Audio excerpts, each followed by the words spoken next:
Pre fertilization, fertilization और post fertilisation. फिर इन्होंने अगला पॉइंट जो डिस्कस किया है वो दिखाया कि फ्लावर में क्या क्या यूज हो सकते हैं और उसकी एक लिस्ट बना दी थी। तो हमें पता चला था कि फ्लावर के बहुत सारे यूज हैं, लेकिन जो ये यूज लिखते हैं क्या फ्लावर इसी काम के लिए दुनिया में आया है?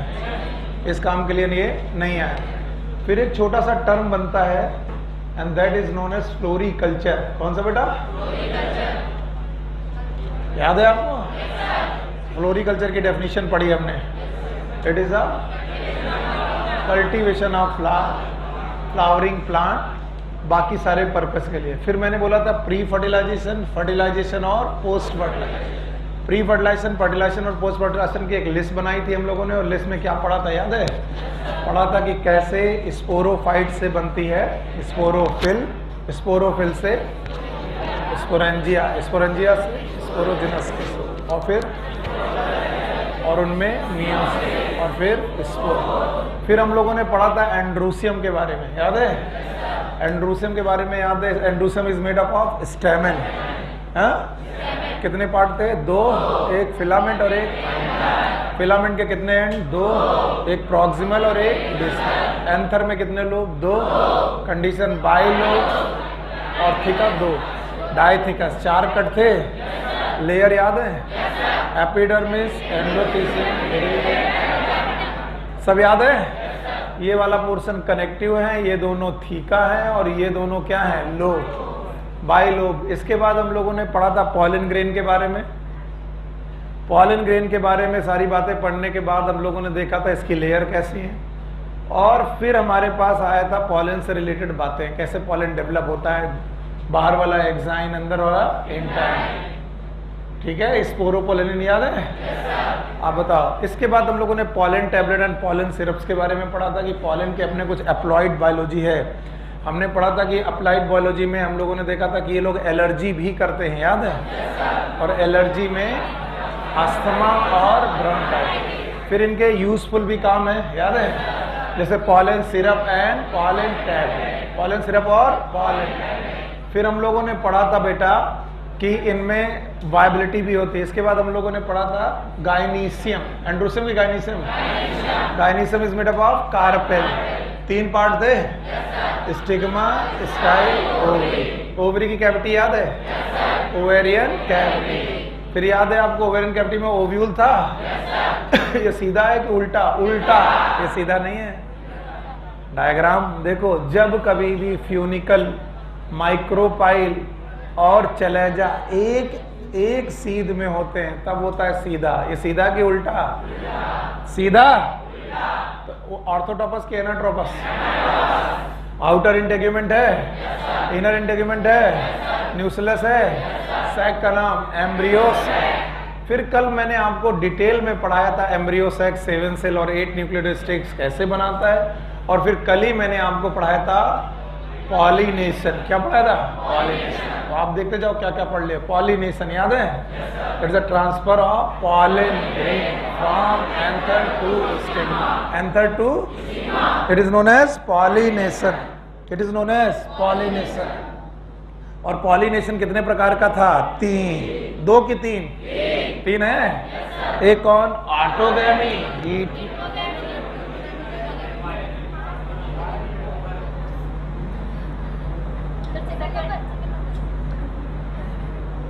It was autogamy, geitonogamy, xenogamy. याद है ना? चलो खड़े हो, खड़ा करो इन्हें।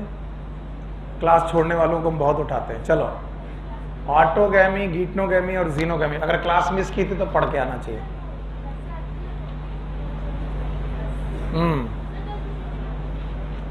अभी तो सर्दियां चालू होंगी, सर्दियों के बाद जो है शाम वाली क्लास और मुश्किल में आएगी। सर अभी कैसे आएंगे हम लोग? I can manage. बैठो। 3 प्रकार का पॉलिनेशन था। एक कौन? Autogamy, geitonogamy, xenogamy. अच्छा भाई, ऑटोगैमी, गीटनोगैमी और जीनोगैमी में हम लोगों ने देखा था सेल्फ पॉलिनेशन और क्रॉस वाला देखा था। 2 थे सेल्फ पॉलिनेशन, बोलो कौन? ऑटोगैमी। पक्का? तो तीनों में डिफरेंस कोई बता पाएगा? सारे लोग? चलो भाई, ऑटोगैमी, गीटनोगैमी और जीनोगैमी में difference. Same flower, same plant. Different flower, same plant. ठीक। Different plant, different flower. Functionally and genetically self. बोलो कौन? ऑटोगैमी। पक्का? Functionally and genetically cross. हाँ? Functionally cross, genetically self. बोलो। हाँ? पक्का? फिर हम लोगों ने ऑटोगैमी की कंडीशंस पढ़ी थी। आप खड़े हो, क्या नाम है आपका? हाँ हाँ, सचिन बेटा, ऑटोगैमी के लिए क्या क्या कंडीशंस जरूरी है? शाबाश। Flower must B bisexual. Anther और स्टिग्मा को दूर दूर की पास पास पास पास। ठीक।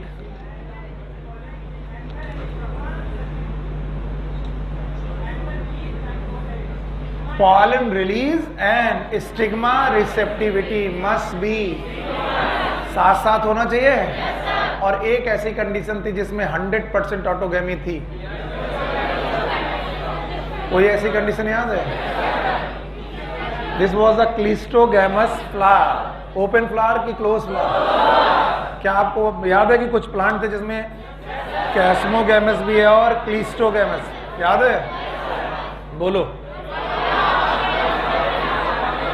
एक होगा कौन? वायोला। एक कौन?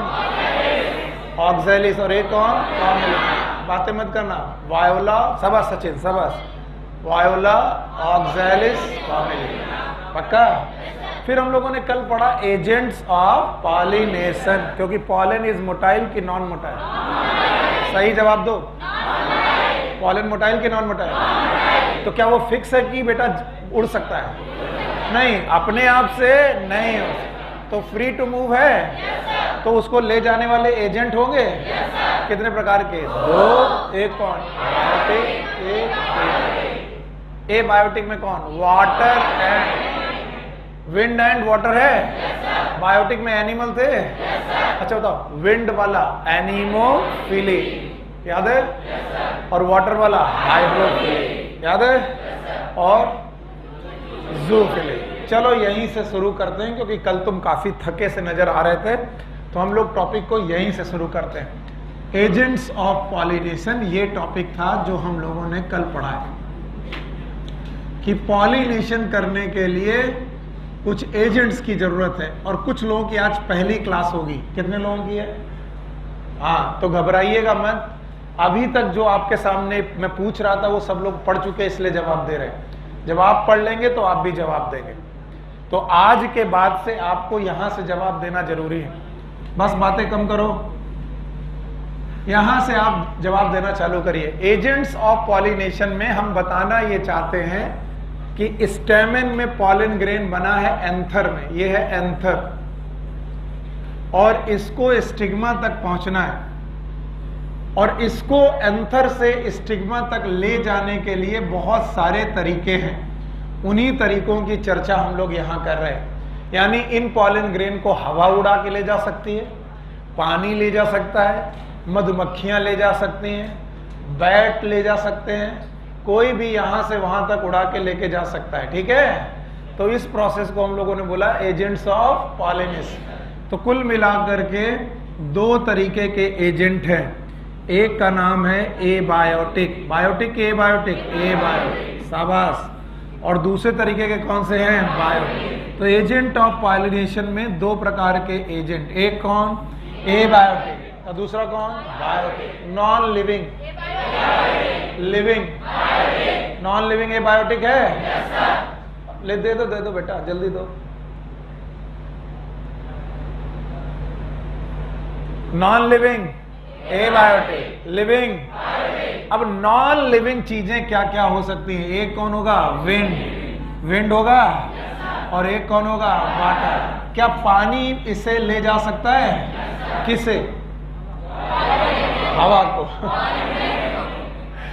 पॉलन ग्रेन को पानी ले जा सकता है? और बताओ, हवा भी ले जा सकती है? बताओ, ये बायोटिक हुआ कि एबायोटिक? विंड वाला पॉलिनेशन इज एनीमोफिली।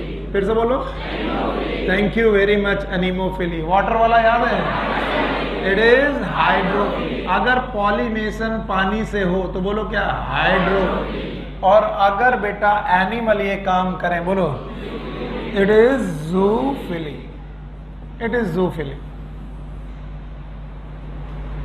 तो एजेंट्स ऑफ पॉलिनेशन दो प्रकार के, एक एबायोटिक, दूसरा बायोटिक। एबायोटिक दो प्रकार के, एक कौन, विंड, और दूसरा कौन, वाटर। विंड वाला एनीमोफिली, वाटर वाला हाइड्रोफिली, और बायोटिक में कौन है बेटा, जूफिली। तो आज हम देखने जा रहे हैं कि कैसे हवा, कैसे पानी, कैसे इंसेक्ट पॉलिनेशन करते हैं। तो आज का टॉपिक है, इट इज एबायोटिक पॉलिनेशन, और उसमें भी wind pollination.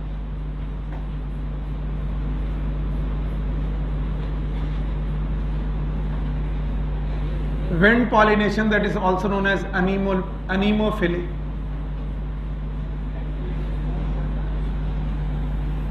It is the transfer of pollen grain from anther to stigma through via air.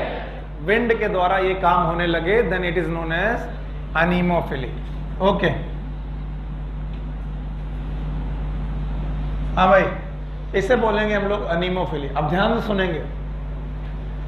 बोलते हैं विंड जब कभी भी पॉलन ग्रेन को उड़ाकर ले जाएगी तो इसके स्टिग्मा पर पहुंचने के चांसेस बहुत श्योर नहीं है।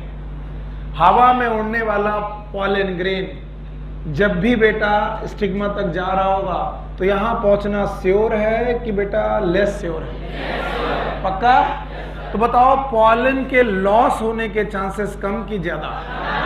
तो पॉलन लॉस के चांसेस बहुत ज्यादा है, और अगर पॉलन लॉस के चांसेस ज्यादा है तो इन लॉस को करना पड़ेगा कॉम्पेंसेट। लॉस को क्या करना पड़ेगा? कॉम्पेंसेट। यानी लॉस को बढ़ाना पड़ेगा कि कम करना पड़ेगा? कम करना।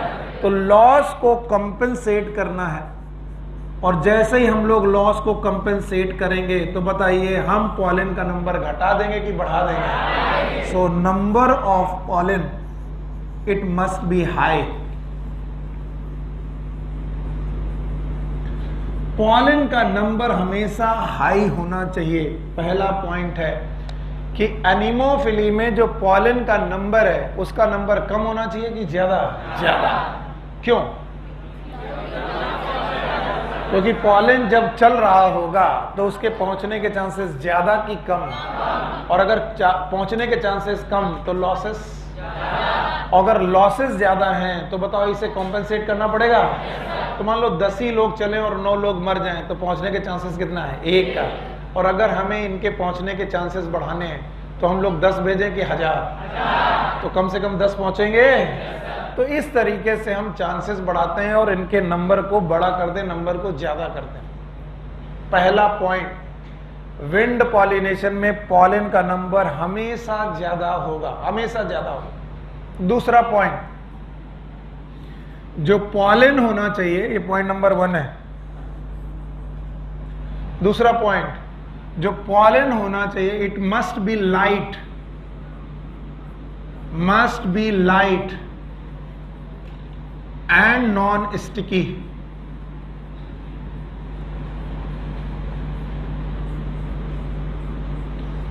सो pollen must be light and non sticky.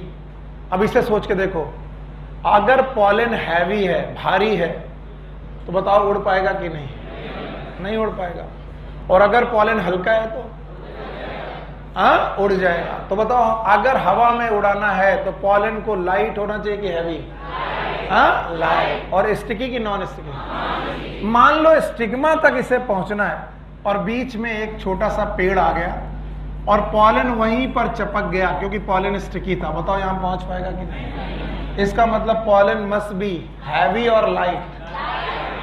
Light. Sticky और नॉन स्टिकी? तो दो चीजें बताओ, pollen must be, number must be high, number must be high. दूसरा, pollen must be light and non sticky. अच्छा बताओ पॉलन फ्लावर में किस पार्ट से निकलते हैं? एंड्रूसियम की गाइनीसियम? हाँ? और एंड्रूसियम किसके बने हैं? स्टैमेन। ये भी भूल गए, किसके बने हैं? तो जिन लोगों की पहली क्लास है वो डरे नहीं, बाकी जिन लोगों ने पढ़ रखा वो जवाब दे। बताओ, पॉलन जो बनते हैं वो बनते हैं एंड्रूसियम में। किसमें? और एंड्रूसियम जो होता है, एंड्रूसियम जो होते हैं वो किसके बने? स्टैमेन। हाँ? तो ये जो स्टैमेन है, दिस स्टैमेन, ध्यान सुने, इस स्टैमेन को क्लोज होना चाहिए कि एक्सपोज? अगर ये बंद हुआ, ध्यान से देखो, अगर ये बंद हुआ तो पॉलन बाहर आ पाएंगे कि नहीं आ पाएंगे? हाँ? तो भैया फ्लावर मस्ट बी एक्सपोज। तो तीसरा पॉइंट होना चाहिए, फ्लावर को एक्सपोज्ड होना चाहिए।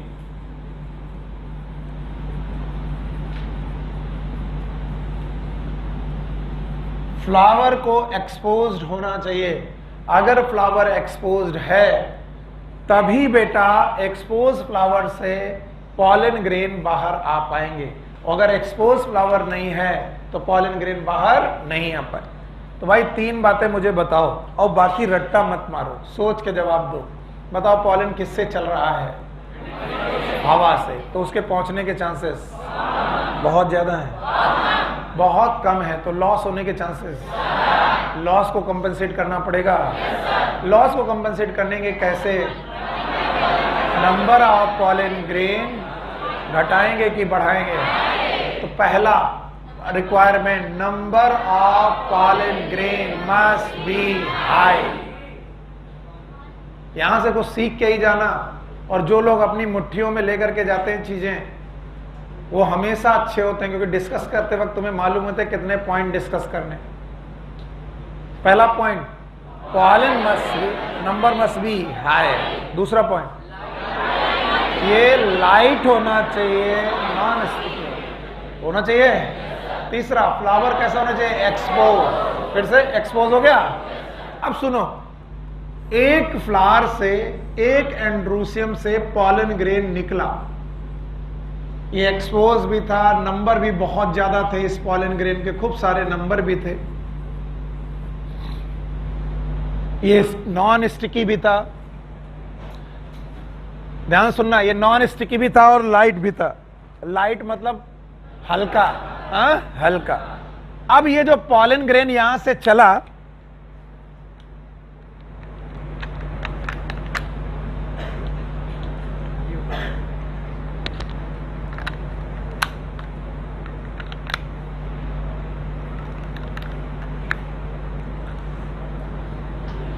ये जो पॉलन ग्रेन यहां से चला है, इसको दूसरे फ्लावर की स्टिग्मा तक पहुंचना है। अपने फ्लावर की स्टिग्मा पे तो आसानी से पहुंच जाएगा, वहीं से निकला था वहीं पहुंच जाएगा। लेकिन मान लो इसे दूसरे फ्लावर की स्टिग्मा तक पहुंचना है। ये रही वो दूसरा फ्लावर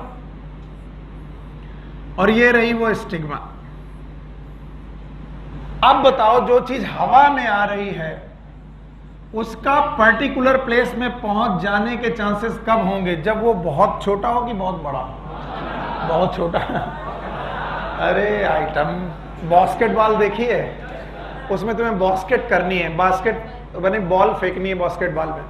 तो अगर बास्केटबॉल का साइज बहुत बड़ा हो तो बताओ बॉल के पहुंचने के चांसेस बहुत कम। और अगर बहुत छोटा हो तो बहुत कम। तो बताओ, फ्लावर में पॉलन ग्रेन आना है, हवा उड़ के आई, यहां पर पॉलन ग्रेन गिर गया, बताओ पॉलिनेशन हुआ कि नहीं हुआ? यहां निकल गया, पॉलिनेशन हुआ कि नहीं हुआ? मान लो ये फ्लावर बड़ा होता तो पॉलिनेशन के चांसेस घटते कि बढ़ जाते हैं? तो चौथा पॉइंट यही लिखेंगे कि flower must be large. Flower को लार्ज होना चाहिए। जहां पर पहुंचना है उस फ्लावर को लार्ज होना चाहिए। पांचवा, ये भाई साहब तो नॉन स्टिकी हैं, और अगर स्टिग्मा भी नॉन स्टिकी हो गई तो ये पहुंचेंगे भी और सरक जाएंगे। समझ गए? तो बताओ, दोनों नॉन स्टिकी हैं तो चपकेंगे कि नहीं? नहीं। तो चपकाने के लिए एक को कैसा होना चाहिए? Sticky.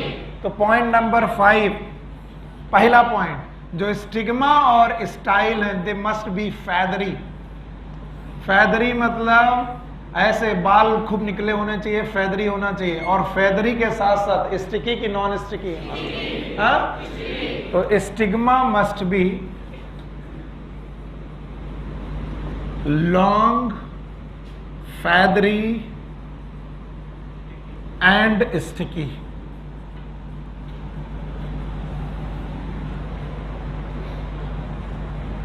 So how many of you know about the भुट्टा? भुट्टा भुट्टा, बाकी कह रहे हैं हम तो कंफ्यूज हैं, भुट्टा क्या होता है? भुट्टा देखा है? हाँ लिख दें, पता नहीं क्या पता है सर, क्या पूछ रहे हैं? भुट्टा। बेटा आप लोग यहाँ कानपुर आते हो, फिर आपको कानपुर की हवा लगती है, कानपुर की हवा लगती है तो फिर आप जाते हो गंगा बैराज घूमने, गंगा बैराज घूमने जाते हो तो वहां पर तुम भुट्टा खाते हो। उनमें से 2-4 लोगों का मन करता है गंगा नहा ले, और फिर गंगा नहाने के लिए 2-4 उतरते हैं, उनमें से एक वापस। ये लगभग हर साल की कहानी है।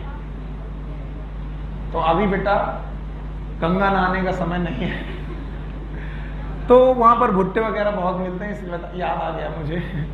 तो हाँ हम तो बहुत जाते हैं बेटा, हमारा तुम जरूर पूछ लो।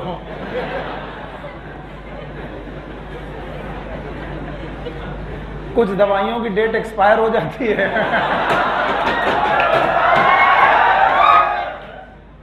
बस खुश। और अगर ये मैं बढ़ा दूं, देखना यहाँ पर क्लास में लोगों की जनसंख्या बढ़ जाएगी। अगर मैं ऐसी बतकही खूब करने लगूं, मजाक करने लगूं, दो अर्थी संवाद करने लगूं, क्या पढ़ाते भाई साहब। अगर डांट दूं कल क्यों नहीं आए थे, ये तो खड़ूस ही रहेगा, खरूस ही मरेगा। हम जानते हैं तुम लोगों की हालत यही है, क्या करोगे? तुम्हारी उम्र में ऐसे ही होता है। सर से पूछ लो, सर क्या कर रहे थे? अरे भैया हमारे बीवी बच्चे हैं, घुमाने ले जाते हैं, और डंडा भी रखते हैं बहुत लंबा, वहां जो वहां मिल जाता है उसको पहले में पूरा 5 क्वेश्चन पूछते हैं। हमारी वाइफ अक्सर पूछती है कि तुम घर में भी पढ़ाते हो, कोचिंग में भी पढ़ाते हो और यहाँ पर भी पढ़ाते हो? हम कहते हैं ऐसे ही मानेंगे तभी सेलेक्ट होंगे। तो जब भी वहां जाओ ये याद रखो, सुनील सर मिलेंगे, कितने क्वेश्चन पूछेंगे? 5 के जवाब दे दोगे तो कोई बात नहीं है, और नहीं दिया तो वहीं पर मुर्गा बनाते हैं। और बताओ सारे लोग आ जा रहे, तुम मुर्गा बने हो। खैर ये जो भुट्टा है, इस भुट्टे से तुमने सिल्की हेयर देखे होंगे, देखे? सर हमने तो जब भी देखा छिला उथला देखा है, लेकिन जिन लोगों ने बंद भुट्टा देखा उसमें सिल्की हेयर देखे? These are stigma and style, style and stigma. याद रखना ये स्टिग्मा और स्टाइल है, और इन्हें छुओगे तो बड़ा चिपचिपा होता है, सॉफ्ट होता है, बाद में स्टिकी भी होता है। इसका मतलब है जब भी पॉलन ग्रेन यहां तक पहुंचेगा, बताओ पॉलन ग्रेन इज स्टिकी कि नॉन स्टिकी? लेकिन stigma and style are sticky. तो बताओ पॉलिनेशन के चांसेस कम है कि ज्यादा? ज्यादा। कब? जब वो कैसे हैं? Long, feathery and sticky. पक्का? अब एक और कहानी बता दो, ये बता चुके हैं। बताओ पॉलन के पहुंचने के चांसेस ज्यादा से ज्यादा कि कम से कम? कम से कम। किसमें? पता नहीं सर, खुद कंफ्यूज है। अभी कह रहा था कि ज्यादा से ज्यादा, आप कह रहा है कम से कम। ये टीचर ही बेवकूफ है। चलो पहले इतना रिवाइज करो, रट्टा मारो। पहले बताओ नंबर मस्ट बी हाई, हो गया? Okay. Number 2 it must be light and non sticky, कोई दिक्कत? Flower must be open, close की open? Open. And it must be large, और अगर लार्ज ना हो तो it should be in group. अगर फ्लावर लार्ज ना हो तो flower should be in group, group में होना चाहिए। ग्रुप में होने पर किसी ना किसी एक का पॉलिनेशन जरूर हो जाएगा। और 5वां पॉइंट जो स्टिग्मा है वो कहनी हो चाहिए long, feathery and sticky, long, feathery and sticky. अब हटाओ, अब बोलो। Number must B, flower must be open, close की ओपन? पक्का? शाबाश, ओपन होना चाहिए। आगे बोलो। अच्छा, लाइट एंड नॉन स्टिकी, पक्का? आगे बोलो। अच्छा अब बताओ स्टिग्मा एंड स्टाइल हेयर ही होनी चाहिए? फैदरी होनी चाहिए, स्टिकी होना चाहिए, दोनों non sticky, pollen is non sticky, stigma is sticky, पक्का? अब ध्यान से सुनो बेटा, मैंने पहले ही बोला है कि एयर का पॉलिनेशन एक चांस फैक्टर है, it is a chance factor. Air से आने वाला पॉलन ग्रेन यहां पर पहुंचेगा, ये एक चांस की बात है। तो पॉलन यूं बहुत उड़े, कुछ पानी में गिरे बर्बाद हो गए, कुछ गर्म भट्टी में गिर गए बर्बाद हो गए, कुछ जाके दीवार से टकराए वहीं खराब हो गए। कोई पॉलन ग्रेन यहां पहुंचा, तो बताओ पॉलन ग्रेन का स्टिग्मा तक पहुंचना श्योर बात है कि चांस बात है। और वो स्टिग्मा नीचे ओवरी लिए बैठी है और उसके पास बहुत सारे ओव्यूल लिए बैठी है वो, और बहुत सारे ओव्यूल में बहुत सारे एम्ब्रियो सैक लिए बैठी है, और पहुंचे भैया अकेले एक, और एक पहुंचे और वो एक ही किसी को बेटा फर्टिलाइज कर पा रहे हैं, तो बाकी रखने का कोई फायदा है कि नहीं है? नहीं है। तो पॉलन का नंबर तो ज्यादा से ज्यादा होना चाहिए, यस और नो? लेकिन ओव्यूल का नंबर ज्यादा से ज्यादा कि कम से कम, मतलब 0, 1 होना चाहिए। इसीलिए ओव्यूल का नंबर, ये मैंने पहले ही पढ़ाया था, number of ovule it must B 1 और लेस, बहुत कम होना चाहिए, आइडियली 1 होना चाहिए, एक ही होना चाहिए। और इसीलिए विंड पॉलिनेशन के वाले जितने भी बेटा फ्लावर होते हैं उनमें ओव्यूल का नंबर ज्यादा कि 1, जैसे वीट, राध है, और कौन? राइस, और कौन? मेज। बताइए वीट, राइस, मेज में ओव्यूल का नंबर ज्यादा कि कम? और कम में भी कितना कम? 1 है। अगर आप इतना बता दोगे तो काम बन जाएगा, मुझे सच में अच्छा लगेगा। बता पाओगे? ये पॉइंट नंबर कौन सा था? 6। तो बताओ एनिमोफिली के लिए 6 रिक्वायरमेंट बता पाओगे? चलो भाई, अब मैं मान लेता हूं आ गया पहला, number of pollen must be high, शाबाश। Number 2, it should be light and non sticky, ताकि उड़ सके। अच्छा, नंबर 3, फ्लावर लार्ज होना चाहिए, स्टिग्मा और स्टाइल हेयर लाइक फैदरी होनी चाहिए। बेटा इधर देखो सब लोग, हेयर लाइक फैदरी होनी चाहिए। ओव्यूल का नंबर कम से कम की जगह है, हाँ? कम से कम। और आइडियली कितना? पक्का? और बताओ फ्लावर को कलरफुल होने की जरूरत है कि नहीं है? नहीं है, क्योंकि किसी को अट्रैक्ट, तो ज्यादातर एयर पॉलिनेशन वाले पौधे फ्लावर कलरफुल की कलरलेस।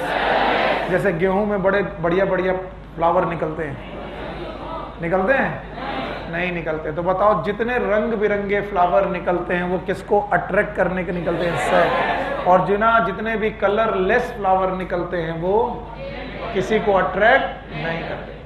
क्या खा रहे हो? मसाला, गुटखा? खड़े हो? पिछले साल कहां पढ़ते थे? बरेली? अच्छा, तभी परिचित नहीं हो हमसे। क्या खा रहे हो? गुटखा? हाँ? च्युइंगम? स्पेलिंग बताओ।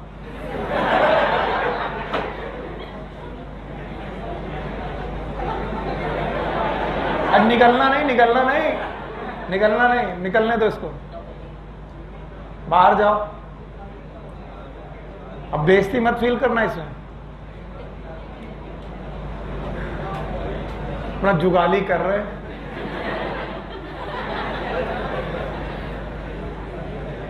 वैसे तो गर्मी में मन कम लग रहा,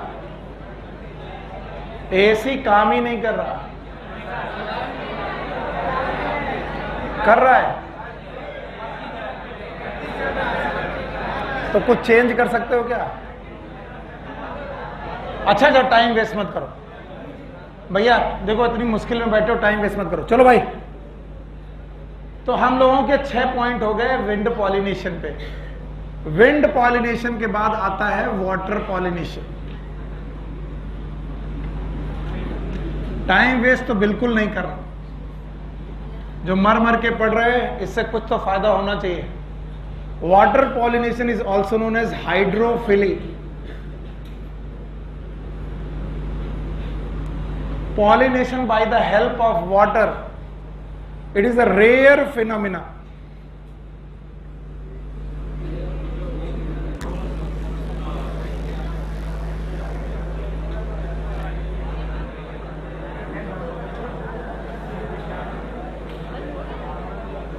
ये यार पता नहीं क्या हो रहा आज, देखो वहां पर कोई है?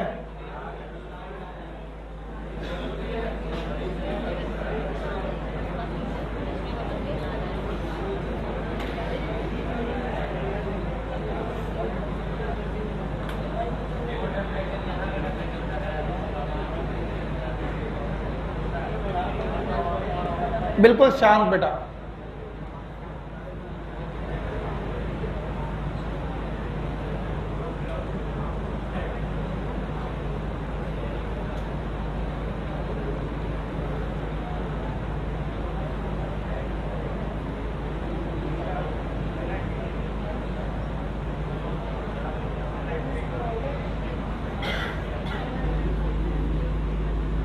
एकदम शांत।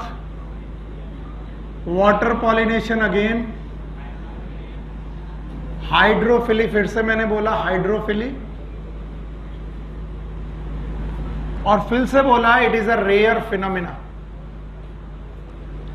बहुत रेयर फिनोमिना है। बहुत कम लोग ऐसे हैं जो लोग वाटर से पॉलिनेशन करते हैं, और वाटर से पॉलिनेशन करने वाले plant they are known as hydrophytes, जलीय पौधे, हाइड्रोफाइट्स। बोलते हैं मोस्टली मोनोकॉट हैं जो ऐसा काम करते हैं, और ऑलमोस्ट 30 जीनस हैं ऐसे, 30 जीनस है। अब कोई जीनस पूछेगा तो भाई मामला मुश्किल में आ जाएगा। मालूम है जीनस, स्पीसीज, फैमिली याद है? तो लगभग 30 जीनस ऐसे हैं जो वाटर पॉलिनेशन कर रहे हैं। यानी water pollination is a very common process और very rare, very rare.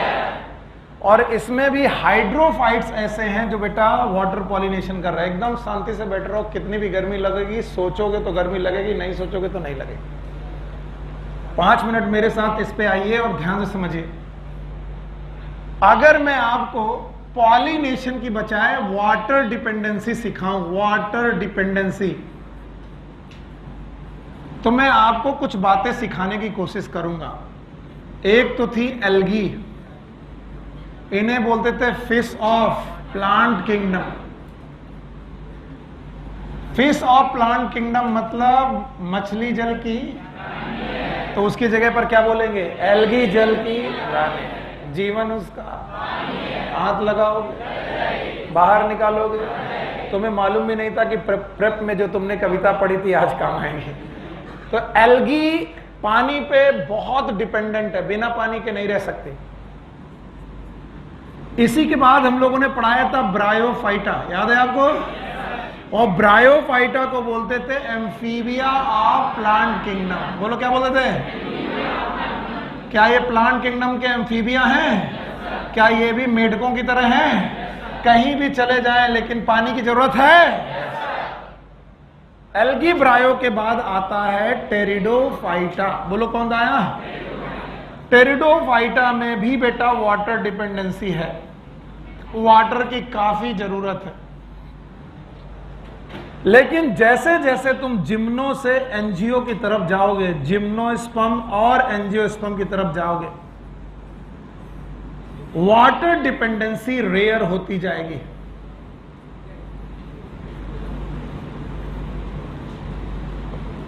Rare. और इससे हमें एक बहुत महत्वपूर्ण बात पता चलती है। वो बात यह है कि जो लोग जितना दूसरों पे डिपेंडेंट रहेंगे उनका डिस्ट्रीब्यूशन उतना नैरो होगा। मैं श्योर नहीं हूं कि एल्गी रेगिस्तान में मिलेगी, मिल ही नहीं सकती।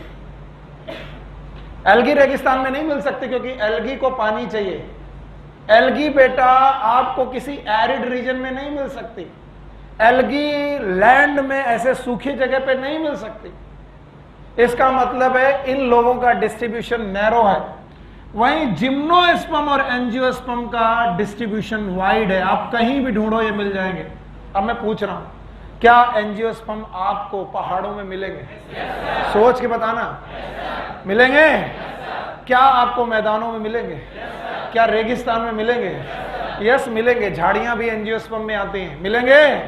क्या पानी में मिलेंगे?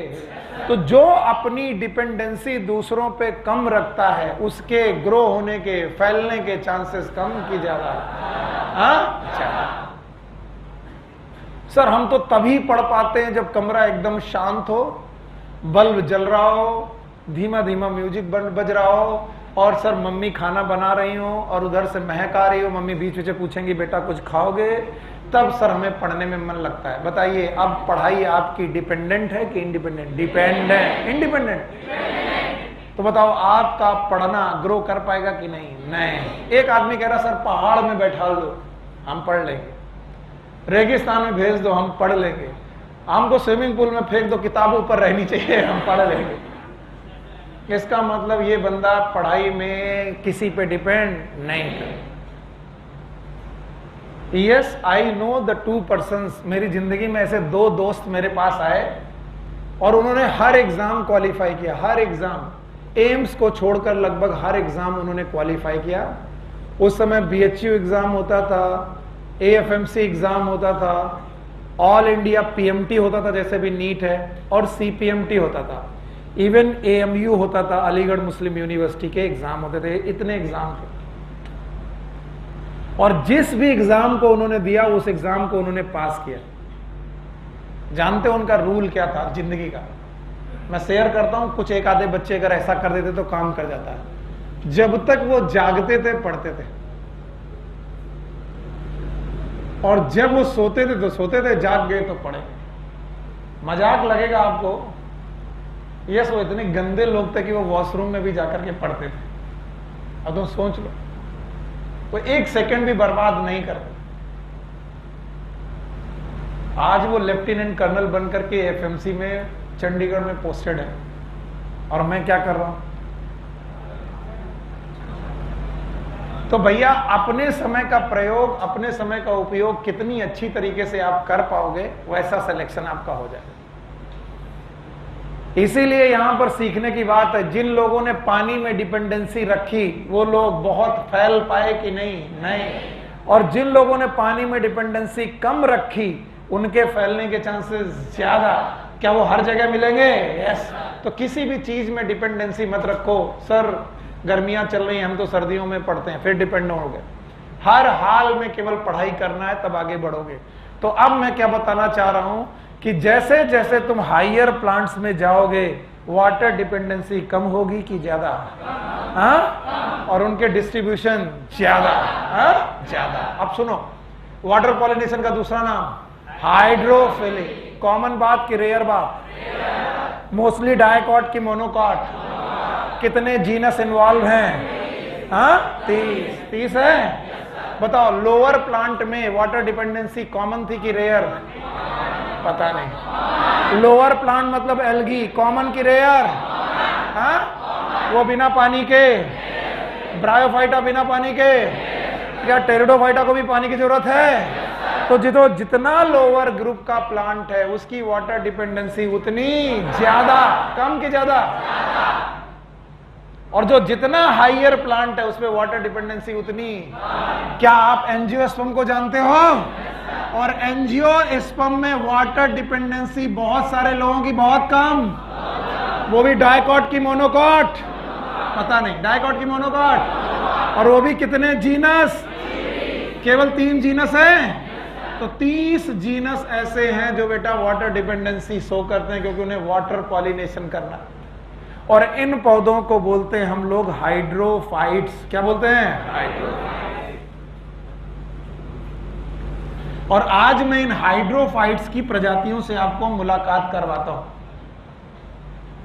हाइड्रोफाइट्स वो पौधे हैं जो पानी में रहते हैं, और पानी में 3 तरीके से पौधे रह सकते हैं। कुछ ऐसे पौधे हैं बेटा जो पानी में तो रहते हैं लेकिन पानी में डूब कर रहते हैं, और उनके फ्लावर भी पानी में डूबे हुए निकलते हैं। These are known as submerged plant.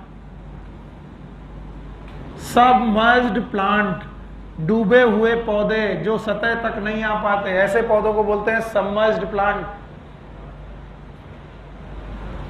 दूसरे तरीके के जिनके फ्लावर सतह तक पहुंच चुके हैं, these are known as free floating plants.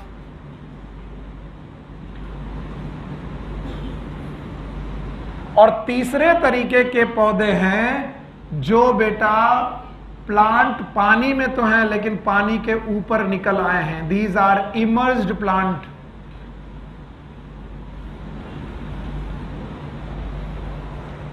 सोच के बताओ, पहले वाले सबमर्ज्ड वाले प्लांट कहां पर है? डूब के रह रहे। और एक कौन? Floating plant. और एक कौन? Emerged plant. याद रखना, सबमर्ज्ड प्लांट के एग्जाम्पल आपकी एनसीईआरटी में दो दिए गए हैं। एक है सी ग्रासेस लाइक जोस्टेरा,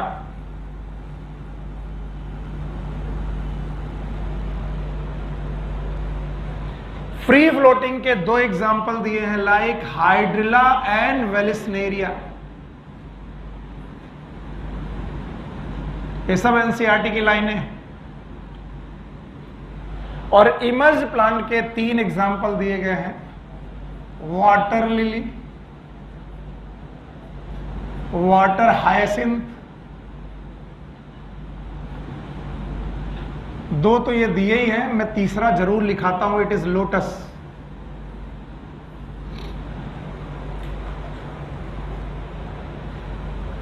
हाँ भाइयों बहनों, एंजियोस्पर्म में वाटर पे डिपेंडेंसी कॉमन की रेयर?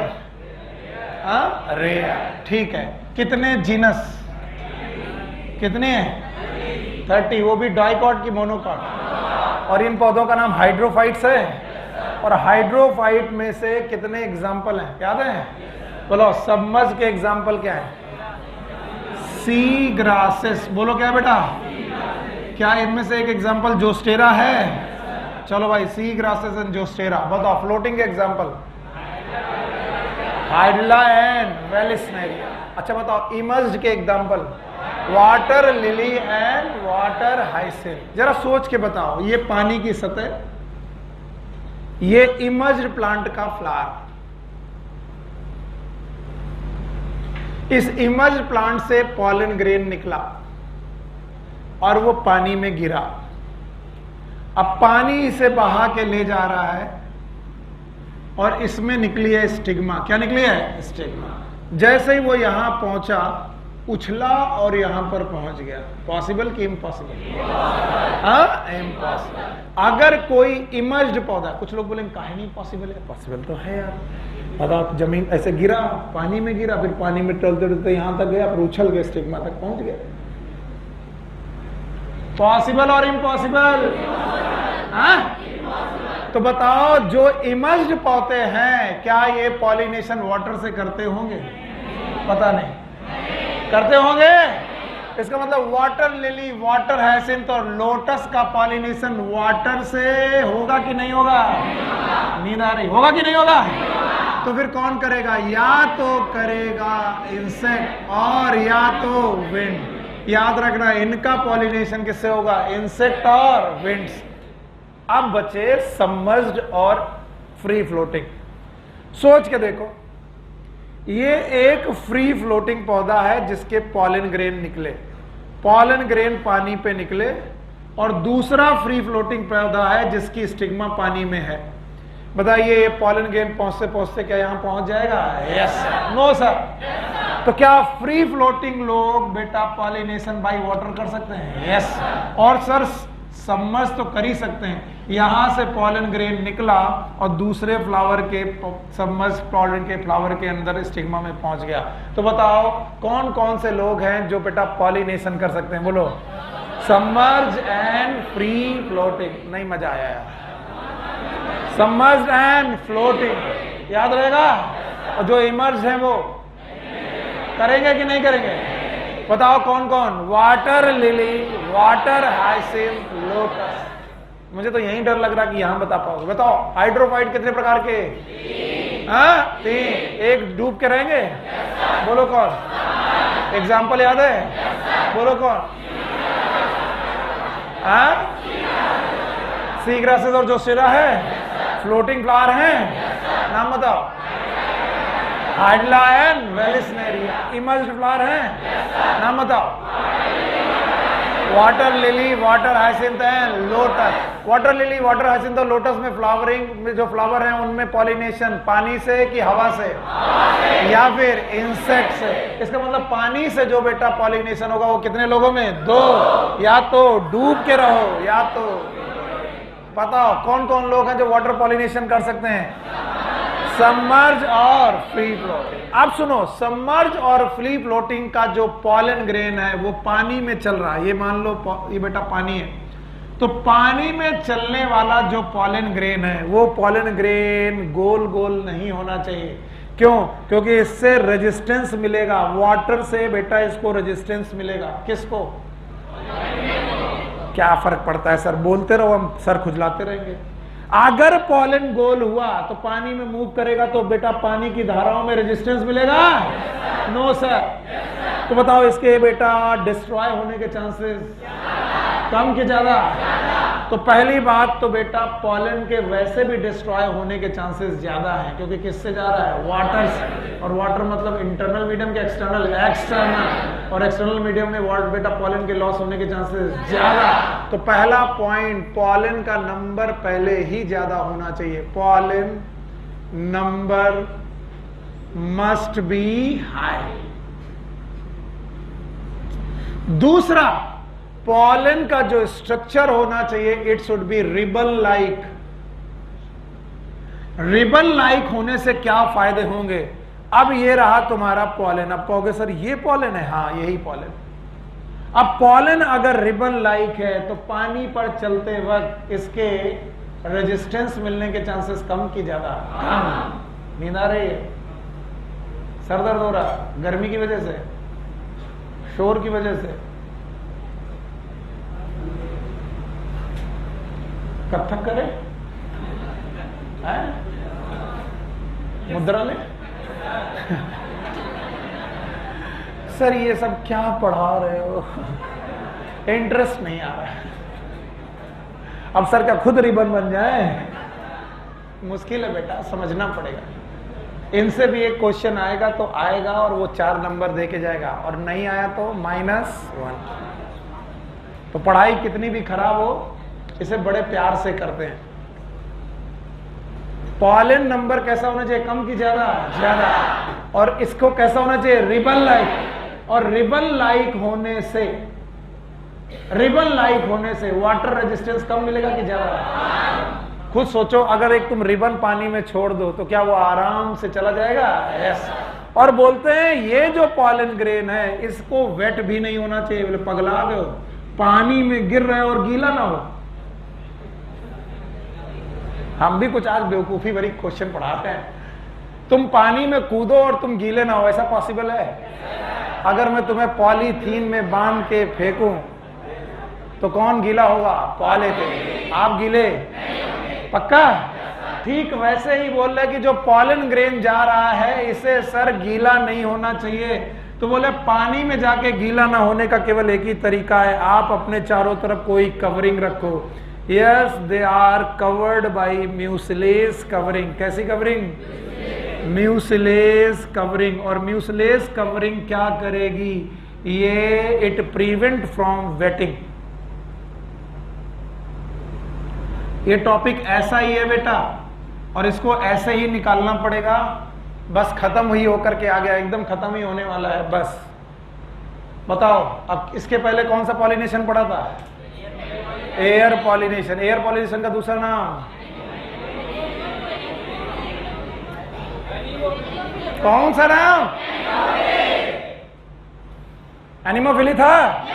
इसीलिए जगाना पड़ता है। अब बोलो, एनिमोफिली था? 6 पॉइंट थे? 6 के 6 पॉइंट याद है? पॉलन का नंबर ज्यादा? इसका मतलब जाग रहे हो। अच्छा बताओ, it's must be light and non sticky. Flower large होना चाहिए, ओपन होना चाहिए, स्टिग्मा स्टाइल हेयरी होनी चाहिए, फैदरी होनी चाहिए और स्टिकी होनी चाहिए। ओव्यूल का नंबर कम से कम, आइडियली। पिंड पॉलिनेशन हो गया। अब ये वाटर पॉलिनेशन दिख रहा है? जिन लोगों को दिख रहा है वो सही पढ़ रहे हैं, बाकी तो जमा ही ले रहे थे। दिख रहा है? इट इज वेरी कॉमन, बड़ा रेयर है। लोअर प्लांट याद है? एल्गी में वाटर की डिपेंडेंसी कम, ब्रायोफाइटा में, पेरिडोफाइटा में, जिम्नो एंजियोस्पर्म में कम, एंजियोस्पर्म में सबसे कम, रेयर है। कितने जीनस? डाइकॉट की मोनोकॉट। और यहां पर 3 प्लांट दिखाई पड़ रहे हैं डूब के रहने वाले, फ्लोटिंग इमर, पानी में रहकर पानी में पॉलिनेशन नहीं करते। बोलो कौन? इंसेक्ट से, विंड से करते हैं। और जो लोग करते हैं उनकी केवल 3 ही रिक्वायरमेंट है, 3 या 4। पहली रिक्वायरमेंट, पॉलन का नंबर ज्यादा, कम के ज्यादा, और इसका शेप, और क्या इसे कवर होना चाहिए? बोलो कौन? म्यूसिलेट। और ये कलरफुल की कलरलेस? कलरलेस। हाँ, अब आए लाइन से। अब नाउ द एनिमल पॉलिनेशन और the zoophily.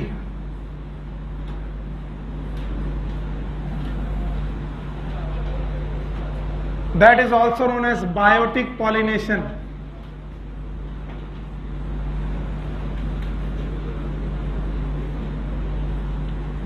And it is the most common way or the most common pollination. दुनिया में जो भी पॉलिनेशन हो रहा है उसका 70 to 80% पॉलिनेशन केवल इसी तरीके से होता है, एनिमल के द्वारा। और कल एक लिस्ट पढ़ाई थी कि इसमें इंसेक्ट का बड़ा रोल है। क्या इंसेक्ट पॉलिनेशन कर सकते हैं? इसका एग्जाम्पल है एंटमोफिली। बोलो क्या है? एंटमोफिली, इंसेक्ट से द्वारा होने वाला पॉलिनेशन एंटमोफिली कहलाता है। अब आप मेरे पास एनसीईआरटी है तो आप मेरे साथ देखिए, और ध्यान से देखिए।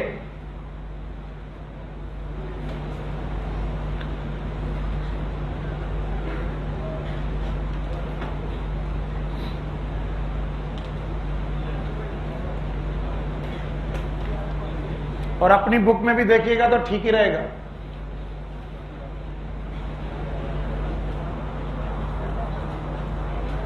कुछ लाइनें हैं जो आपको लर्न करनी पड़ेंगी। तो वो बेटा, एनिमल से होने वाला पॉलिनेशन इज जूफिली। क्या इसमें इंसेक्ट है? इंसेक्ट से होने वाला पॉलिनेशन इज एंटमोफिली होगा। आप देखिए, एंटमोफिली में हम लोग कौन कौन से इंसेक्ट हैं वो गिनने जा रहे हैं, और उसीलिए मैंने ये बेटा चैप्टर ऑन किया है, और कोई बात नहीं है। यस, ये पेज है। इतने सारे पेज पढ़ डाले 4-5 दिनों में। घर में एनसीईआरटी पढ़ रहे हो? पक्का? समझ में आ रही है? तो चलो अब देखो ध्यान से कि कौन कौन से लोग यहां पर लिखे हुए हैं जो पॉलिनेशन करते हैं। Range of animal as a pollinating agent. अब मैं इंसेक्ट गिन रहा हूं, इंसेक्ट मेरे साथ गिनो। बोलो कौन? Bees, butterfly, flies, beetle, rats, ants, moth. पागल, मैंने केवल इंसेक्ट के नाम लिए थे। इंसेक्ट में तुमने बर्ड जोड़ दी। अब बोलो इंसेक्ट, चिल्ला लो। बोलो कौन? Bees, butterfly, fly, beetle, rats, ants, moth. एक बच्चे ने मुझसे बोला कि सर चींटियां कैसे पॉलिनेशन कर सकते? तो वो लोग नहीं जानते जो लोग कभी गांव में आम के पेड़ पर नहीं चढ़े, वरना जो लोग आम के पेड़ पर चढ़े हैं उन्हें एक एंट से मुलाकात हुई है। नाम बताओ। रेड एंट। लाल लाल चींटी है, और जो एक बार ये चपक जाए भाई साहब, तो फिर आप केवल तालाब ढूंढते हो। तो बहुत सारी चींटियां ऐसी हैं जो बेटा पेड़ों में रहती हैं और जो पॉलिनेशन कर रही हैं। दुनिया का सबसे मेजर पॉलिनेशन हनी बी कर रही है। हनी बी को हनी कलेक्ट करना है और फ्लावर तक जाना ही है, तो हनी बी बेटा सबसे ज्यादा पॉलिनेशन में हेल्प कर रही है। और इंसेक्ट से होने वाले पॉलिनेशन का नाम है एंटमोफिली। हल्के में मत लो किसी भी चीज को, एनसीईआरटी की लाइनें। इसके अलावा बर्ड्स भी फ्लावरिंग कर रही हैं, बर्ड्स, और बर्ड्स की फिली का नाम ऑर्निथोफिली। फिर से बोलो। और ऑर्निथोफिली में दो बर्ड्स के नाम है, बोलो कौन? सन बर्ड एंड हमिंग बर्ड। एक सन बर्ड है और एक हमिंग बर्ड है ना। सुनो हमें क्या है, इंडिया की सबसे छोटी bird it is sun bird, और पूरे विश्व की सबसे छोटी bird it is humming bird. इस हमिंग बर्ड का शेप, साइज एक थंब के बराबर है, आपके अंगूठे के बराबर। This is the only bird of the world that can fly forward and backward. कुछ लोग कहते हैं सर कौवा भी तो फॉरवर्ड बैकवर्ड उड़ता है, ऐसे उड़ रहा था फिर ऐसे हो गया ना। It can be like this. ऐसे कोई पक्षी नहीं उड़ पाता हमिंग बर्ड के अलावा। एक अकेली बर्ड है जो बेटा किसी भी फ्लावर के सामने बहुत तेज पंख फैला फड़फड़ा के रह सकती। That's why the sound is hum, it's the sound of wings. और उसका नेक्टर चूसती है, और जब नेक्टर बेटा सक कर रही होती है उसी समय ये पॉलिनेशन करती है। अब कौवा फूल के ऊपर गया, फूल बचेगा कि गिर जाएगा? तो दो बर्ड्स हैं, एक हमिंग बर्ड और एक सन बर्ड। ये पॉलिनेशन कर रही हैं ये पॉलिनेशन कर रही हैं ताकि आपका ये पॉलिनेशन बर्ड्स के द्वारा हो सके। मैंने इसीलिए यहां पर लिखा इंसेक्ट। तो इंसेक्ट के नाम आपकी बुक्स में लिख लीजिएगा जो जो है। इंसेक्ट से होने वाले पॉलिनेशन एंटमोफिली। बोल पाओगे? बोलो। बीज गए, बीज है, बटरफ्लाई है। इसके अलावा बर्ड्स हैं, बोलो कौन कौन सी बर्ड्स हैं? सन बर्ड और बेटा बहुत गड़बड़ कर रहे हो। आज की क्लास मुझे उतना लेवल में मजा नहीं आ रहा जैसे रोज पढ़ते हो, आज गड़बड़ कर रहे हो। सन बर्ड और हमिंग बर्ड है। इसके अलावा बैट भी पॉलिनेशन कर सकता है। कौन?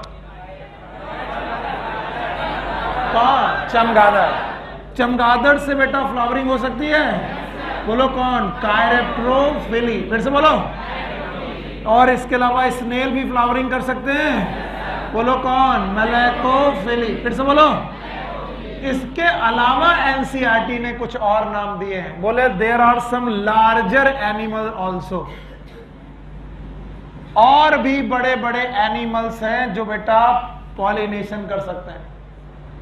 जैसे कुछ लिजर्ड्स हैं, छिपकलियां हैं, बड़ी बड़ी छिपकलियां, जैसे गार्डन लिजर्ड और gecko lizard.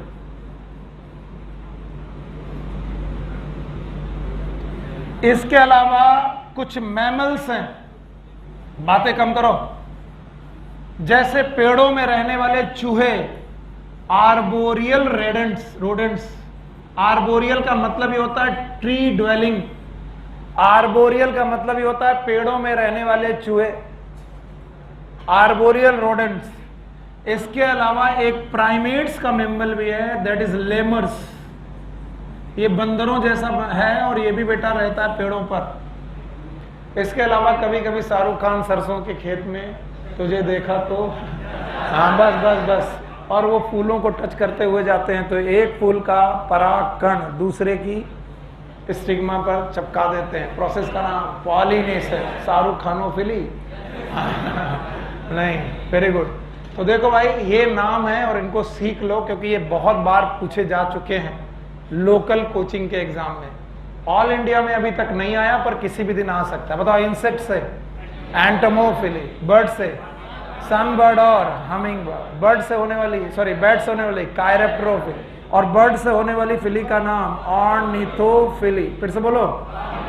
Thank you very much. और बताओ। स्नेल से होने वाली फिली मलेकोफिली। लार्जर मैमल हैं, लार्जर एनिमल हैं, बोलो कौन कौन? लिजर्ड, बोलो कौन? गार्डन लिजर्ड और गेको लिजर्ड। मैमल्स हैं, बोलो कौन? आर्बोरियल। प्राइमेट्स हैं, बोलो कौन? लेमर्स। काफी कहानियां सुन ली तुमने। अब तुमको एक चीज बताता हूं। Animal word is a selfish word.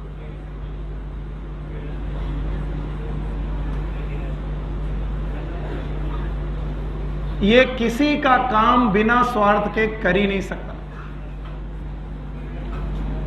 और इस पॉइंट पर मैं साइंस के साथ साथ मोरल साइंस आपके साथ डिस्कस करता हूं। डू यू हैव 5 और 10 मिनट्स? मेरी बात सुन पाओगे? हाँ, एक बात ध्यान से सुनो। वेदर इट इज बॉयज और girls, most of the time girls in India, उनके लिए बहुत कॉमन बात, बहुत जरूरी बात, अगर कोई भी व्यक्ति आपको कोई भी फेवर कर रहा है और आपको वो फेवर लेना अच्छा लग रहा है, प्लीज इसे डिनाई कर दीजिए, मना कर दीजिए।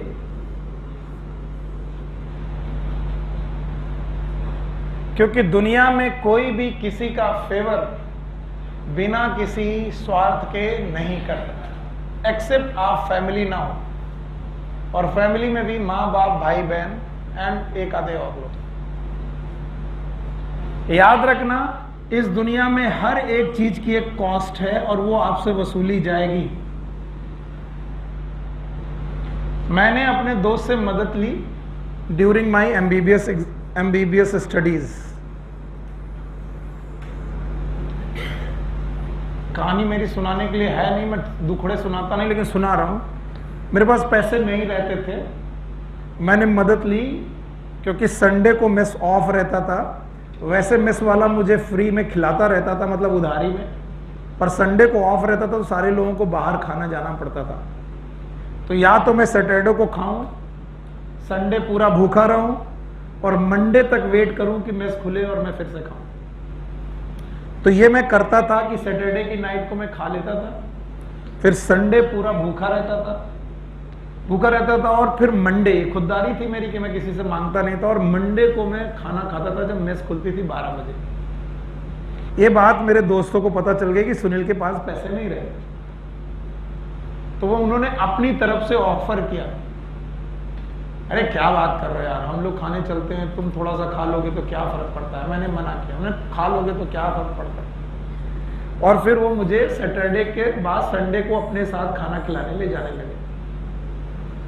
फिर एक दिन हमसे इन दोस्तों से थोड़ा बहस हो गई, पंगे हो गए, तो उन्होंने सबसे पहले यही बात कही, खाने को नहीं था तेरे पास, तब हमने तेरे मुंह पे निवाले डाले। उस दिन लगा कि जो खाया है सब उल्टी मार करके बाहर करके इनके मुंह पे मार दो। तो अपनी खुददारी जिंदा रखिए और किसी का फेवर मत लीजिए। ये बॉयज के लिए बोल रहा हूं। Now girls, particular as per आपको बहुत सारे लोग अचानक बहुत सारी चीजें ऑफर करने लगते हैं। चलो ये दिलवा दें, चलो मूवी देख लेते हैं, चलो पार्टी कर लेते हैं, चलो ये कर लेते हैं। It's a trap my dear.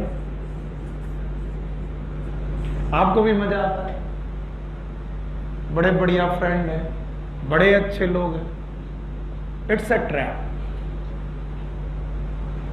बस इससे ज्यादा मैं कुछ नहीं कहूंगा। अपनी खुददारी जिंदा रखिए। जब तक किसी भी कंसीडरेशन के बिना कोई फेवर मिले, फेवर लेंगे कि डिनाई करेंगे? नहीं चाहिए। It's okay, thank you very much.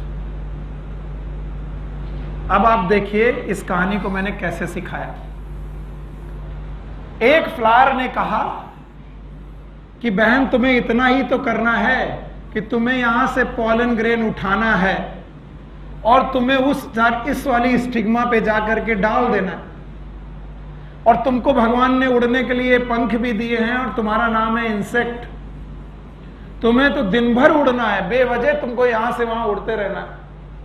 तो हे इंसेक्ट बहन, हे मधुमक्खी, तुम मेरा पॉलन ग्रेन उठाओ और यहां से यहां तक डाल दो। मधुमक्खी बोली, हमारा फायदा क्या है? What is my reward?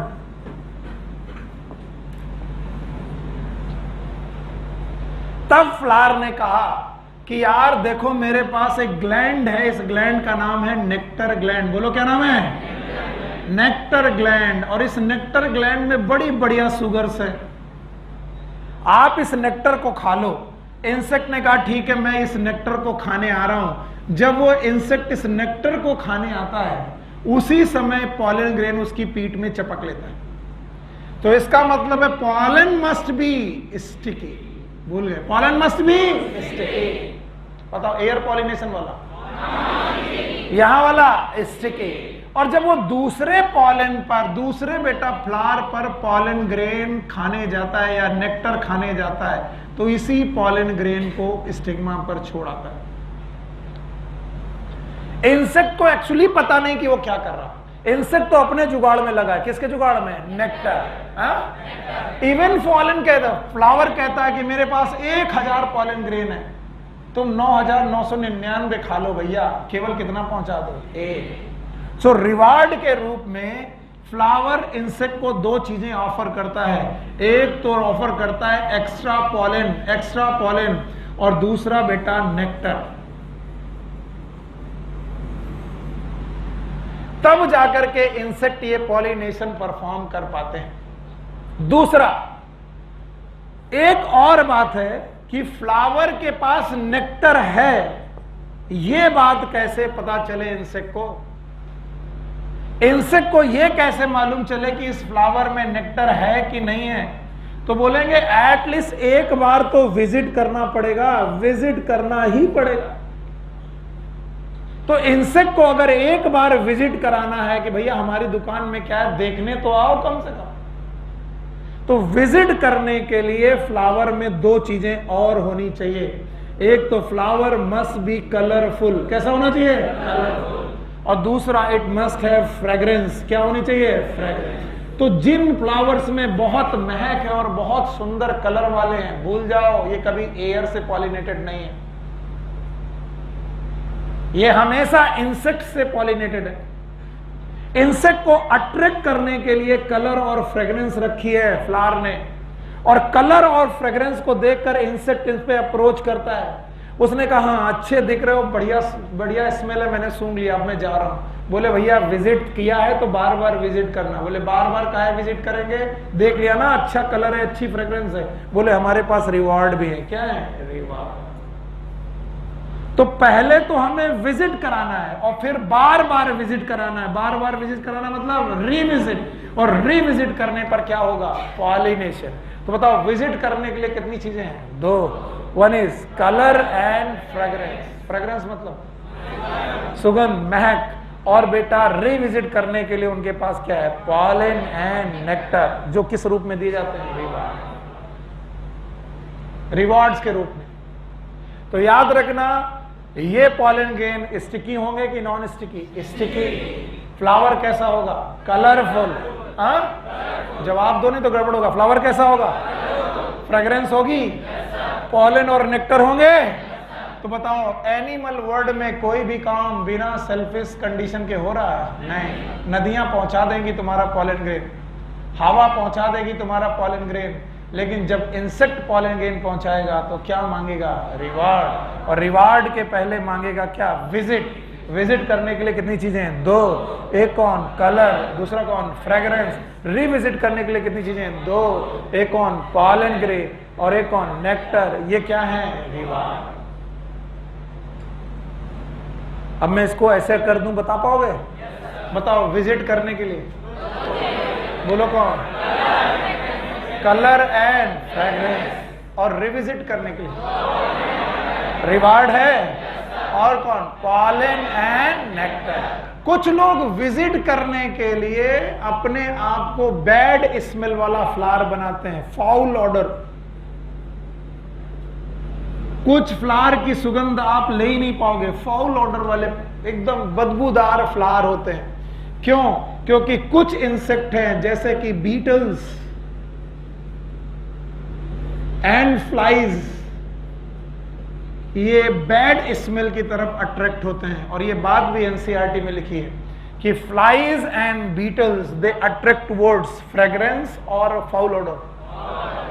Foul odour, foul odour मतलब खुशबू की बदबू। बदबू। तो बताओ कुछ फ्लावर बदबूदार क्यों होते हैं? किसको अट्रैक्ट करते हैं? Beetles and flies. Thank you very much. अच्छा बताओ, विजिट करने के लिए 4 चीजें हो गई, कलर, फ्रेग्रेंस, फाउल ऑर्डर। और रिवार्ड के लिए, रिवार्ड के लिए पॉलन और नेक्टर चाहिए। बार बार इंसेक्ट विजिट करेगा और पॉलिनेशन हो जाएगा। जानबूझ के करेगा कि धोखे से? धोखे से। कैसे? जब वो एक फ्लावर का नेक्टर लेने जाएगा तो क्या उसकी पीठ में कुछ चिपक जाएगा? कौन? पॉलन ग्रेन चिपक जाएंगे। जब दूसरे फ्लावर के पास जाएंगे तो क्या वो पॉलन ग्रेन स्टिग्मा तक छोड़ आएंगे? और इस तरीके से क्या हो जाएगा? पॉलिनेशन। बोलो क्या होगा? क्या पॉलिनेशन करने के लिए उन्हें रिवार्ड दिया जा रहा है? जनरली रिवार्ड में कितनी चीजें हैं? 2। एक कौन? पॉलन ग्रेन और एक नेक्टर। एक और बात यहां पर लिखी गई है कि रिवार्ड के केस में हमेशा पॉलन और नेक्टर हो ये जरूरी नहीं है। रिवार्ड हमेशा पॉलन या फिर नेक्टर हो ये जरूरी नहीं है। जैसे दुनिया का सबसे tallest flower, the tallest flower of the world,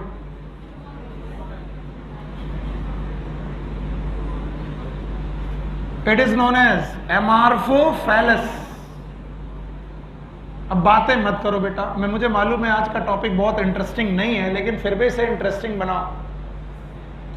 दुनिया का सबसे ऊंचा पौधा की ऊंचा flower, tallest flower, it is known as Amorphophallus, जिसकी हाइट लगभग 6 फीट की होती है। अब मैं तुम्हें क्या बताऊं, मेरी भी हाइट 6 फीट नहीं है अभी, तो ये मुझसे बड़ा फ्लावर है। अगर मुझे उस फ्लावर के अंदर रखा जाए तो मैं बंद हो जाऊं। इतना बड़ा फ्लावर है और इस फ्लावर के पास स्टिग्मा, स्टाइल और ओवरी है। पॉलन ग्रेन वहां तक पहुंच ही नहीं पा रहा है स्टिग्मा तक। अब ये पॉलिनेशन कैसे करें? ना तो इसके पास नेक्टर है देने के लिए, ना तो इसके पास सुगंध है, कुछ भी नहीं है। फिर ये क्या रिवॉर्ड देगी? देखिए, इस 6 फीट के फ्लावर में पक्षी अपने अंडे छुपा सकते हैं। पक्षी अपने अंडे छुपाने के लिए यहां पर आ सकते हैं, या रेप्टाइल्स अपने अंडे, सांप वगैरह लोग अपने अंडे यहां छुपा सकते हैं। तो यहां पर इट प्रोवाइड सेफ प्लेस। ये अच्छी जगह है किस बात के लिए? छुपने के लिए। किसको छुपने के लिए? और अंडे इज नोन एज ओवी पोजीशन। तो जब बर्ड्स या रेप्टाइल यहां पर अपने अंडे छुपाने आएंगे तो अंडे करके चले जाएंगे? नहीं। क्या इन्हें इंक्यूबेशन भी करना पड़ेगा? वरना बताओ, इंक्यूबेशन नहीं होगा तो इन अंडों में चूजे बनेंगे कि नहीं बनेंगे? नहीं। तो बताओ, इन अंडों पे बार बार उस एनिमल को आना पड़ेगा, और इस बार बार आने के चक्कर में क्या कर बैठेगा? पॉलिनेशन। सो हमेशा रिवार्ड पॉलन ग्रेन और नेक्टर हो ये जरूरी नहीं है। कभी कभी reward it is a safe place for ओवी पोजीशन। व्हाट इज ओवी पोजीशन?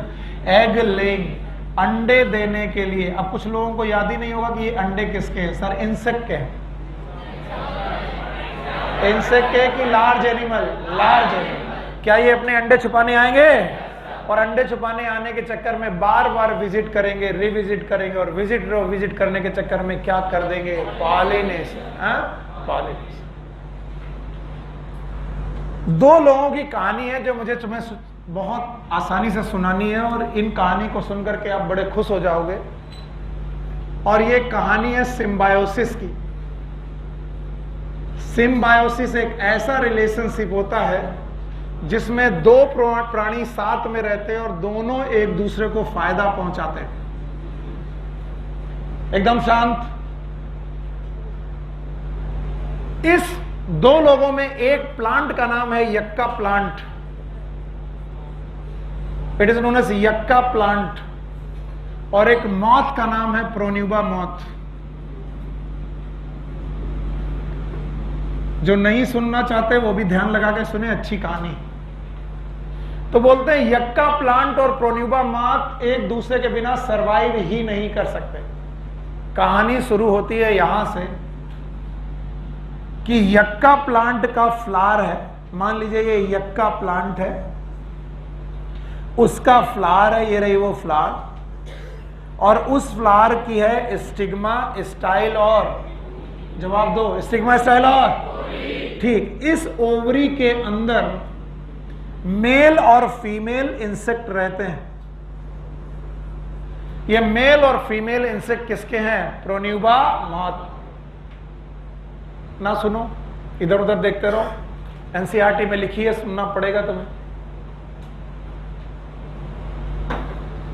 ये मेल और फीमेल कौन है? फ्लावर की इंसेक्ट। कौन सा इंसेक्ट? प्रोन्यूबा। हमें नहीं मालूम यहां कहां पहुंचे, कैसे पहुंच गए, अभी पहुंचाएंगे कैसे पहुंचे, लेकिन याद रहे यहीं पर मेल और फीमेल रहते हैं और यहीं पर मेटिंग करते हैं। मेटिंग करने के बाद ये फ्रूट रप्चर होता है और यहां से मेल और फीमेल उड़ जाते हैं। मेल का क्या होता है आई डोंट नो, लेकिन फीमेल के पेट में अंडे हैं। कौन से अंडे? मुर्गी के। अरे ये मेल और फीमेल मॉथ हैं, मेटिंग की। मेटिंग करने के बाद फीमेल के पेट में अंडे हैं। किसके अंडे? खुद के अंडे हैं। अब जब इसके पेट में खुद के अंडे हैं तो अब इसे चिंता होती कि इन अंडों को छुपाऊं कहां, तो ये एक फ्रेश फ्लावर को विजिट करती है, फीमेल फ्रेश फ्लावर को विजिट करती है। ये रहा वो फ्रेश फ्लावर,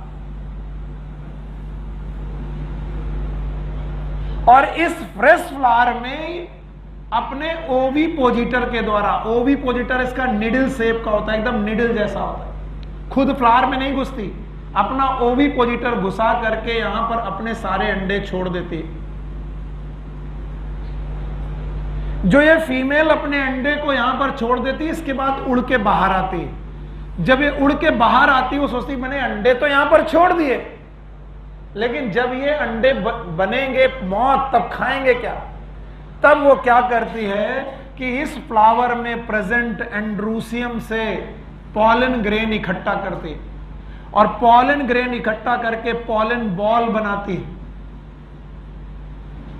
और पॉलन बॉल बना करके उसे प्रेस करती है कि वो नीचे चला जाए।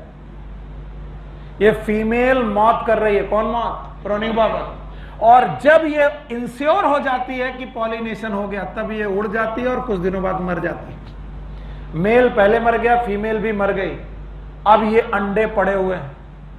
इन अंडों की हैचिंग और पॉलिनेशन और फर्टिलाइजेशन का टाइम लगभग एक जैसा। पॉलिनेशन फर्टिलाइजेशन के बाद इस यक्का प्लांट के बनेंगे सीड। क्या बनेंगे? सीड। इन सीड पर ये अंडों से निकलने वाले मॉथ फीड करेंगे और इन्हीं में होंगे एक मेल और एक फीमेल। फिर क्या करेंगे? मेटिंग। क्या करेंगे? और मेटिंग करने के बाद फिर से उड़ेंगे। मेल उड़ जाएगा, फीमेल नए फ्लावर पे जाएगी, ओवी पोजीशन करेगी और अंडे छोड़ेगी। तो बोलते हैं यक्का प्लांट और प्रोन्यूबा मॉथ एक दूसरे के बिना सरवाइव नहीं कर सकते। अगर यक्का प्लांट ना होता तो कौन नहीं होता? क्योंकि उसके पास अंडे रखने की जगह है। और अगर प्रोन्यूबा मॉथ नहीं होता तो यक्का प्लांट का क्या नहीं होता? पॉलिनेशन। बोलो कौन? और जितने भी गांव के लोग हैं वो इस फल को जानते होंगे, गूलर। सुने हो? अंग्रेजी में इसे बोलते हैं फिग। क्या बोलते हैं? फिग। एक्चुअली फिग इसी की एक वैरायटी है। इस गूलर में एक कीड़ा रहता है।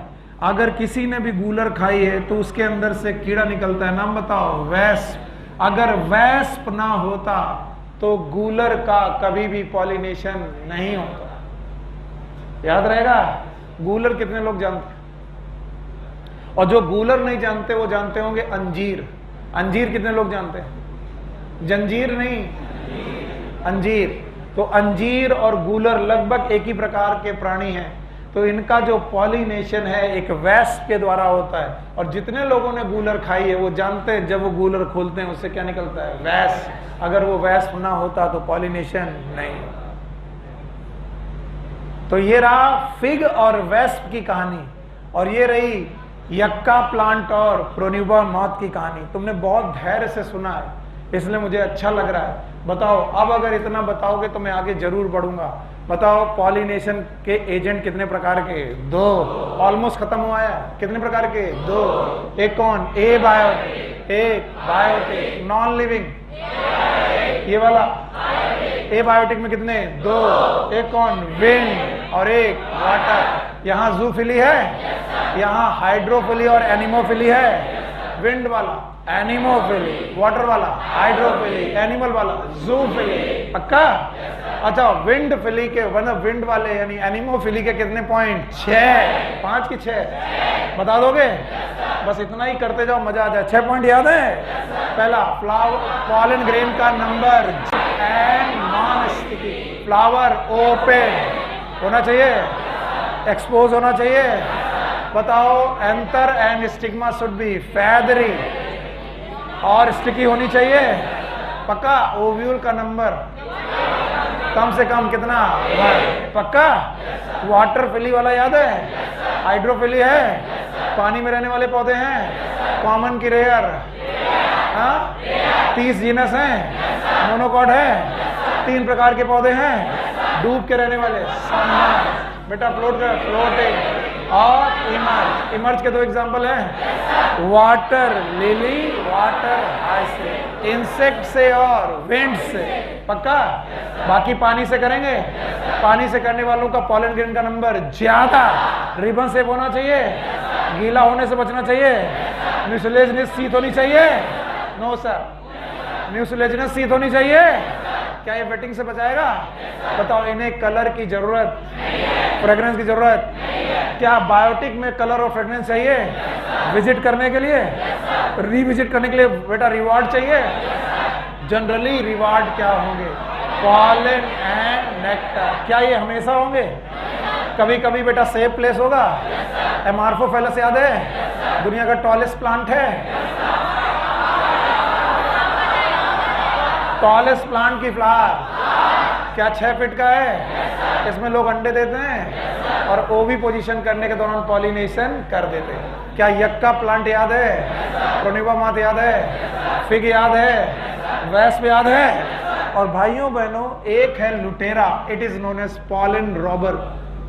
ये वो इंसेक्ट हैं जो पॉलन तो पूरा चट कर जाते हैं और पॉलिनेशन नहीं करते।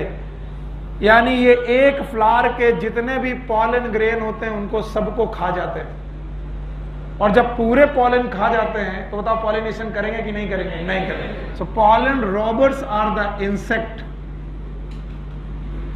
which feed upon pollens but there is no pollination। Pollen तो खा लिया लेकिन पॉलिनेशन नहीं किया, और ऐसे लोगों को हम लोग बोलते हैं पॉलन रॉबर्स। तो ये आखिरी पॉइंट था जो एजेंट ऑफ पॉलिनेशन में आपको मालूम होना चाहिए। एजेंट ऑफ पॉलिनेशन में ऑलमोस्ट सारी चीजें आपने सही से सीखी। एक छोटा सा टॉपिक है, इसको बिना पढ़ाए मैं जाने नहीं दूंगा, इसलिए बहुत ध्यान से सुनना। मुझे मालूम है तुम थक चुके होते, तुम्हें लगता है 7:30 पे सर छोड़ दे, अब मैं नहीं छोड़ूंगा। जल्दी और ध्यान से समझने की कोशिश करिएगा। मैं आपको एक प्लांट बता रहा हूं, रिलैक्स हो जाओ बेटा, रिलैक्स एकदम, और मूड बनाओ कि अभी आधे घंटे बैठना। हाँ, अपने आप को इंफॉर्मेशन दो, ये छोड़ेगा नहीं, बदतमीज है। याद रखना, ये एक प्लांट है। इस प्लांट की प्रोडक्टिविटी बहुत ज्यादा है, पैदावार बहुत ज्यादा है।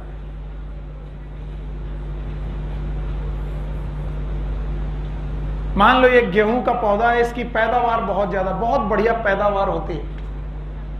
लेकिन इसकी सबसे बड़ी समस्या है कि ये डिसीज सेंसिटिव है। इसमें बीमारियां बहुत जल्दी लग जाती हैं। इस प्लांट की खास बात है, अगर बीमारी ना लगे तो पैदावार बहुत है। ये प्लांट ए है, गेहूं का पौधा है। उसी समय मुझे दूसरा गेहूं का पौधा एक और मिला, ये वाइल्ड वैरायटी का पौधा है। इसकी प्रोडक्टिविटी बहुत कम है।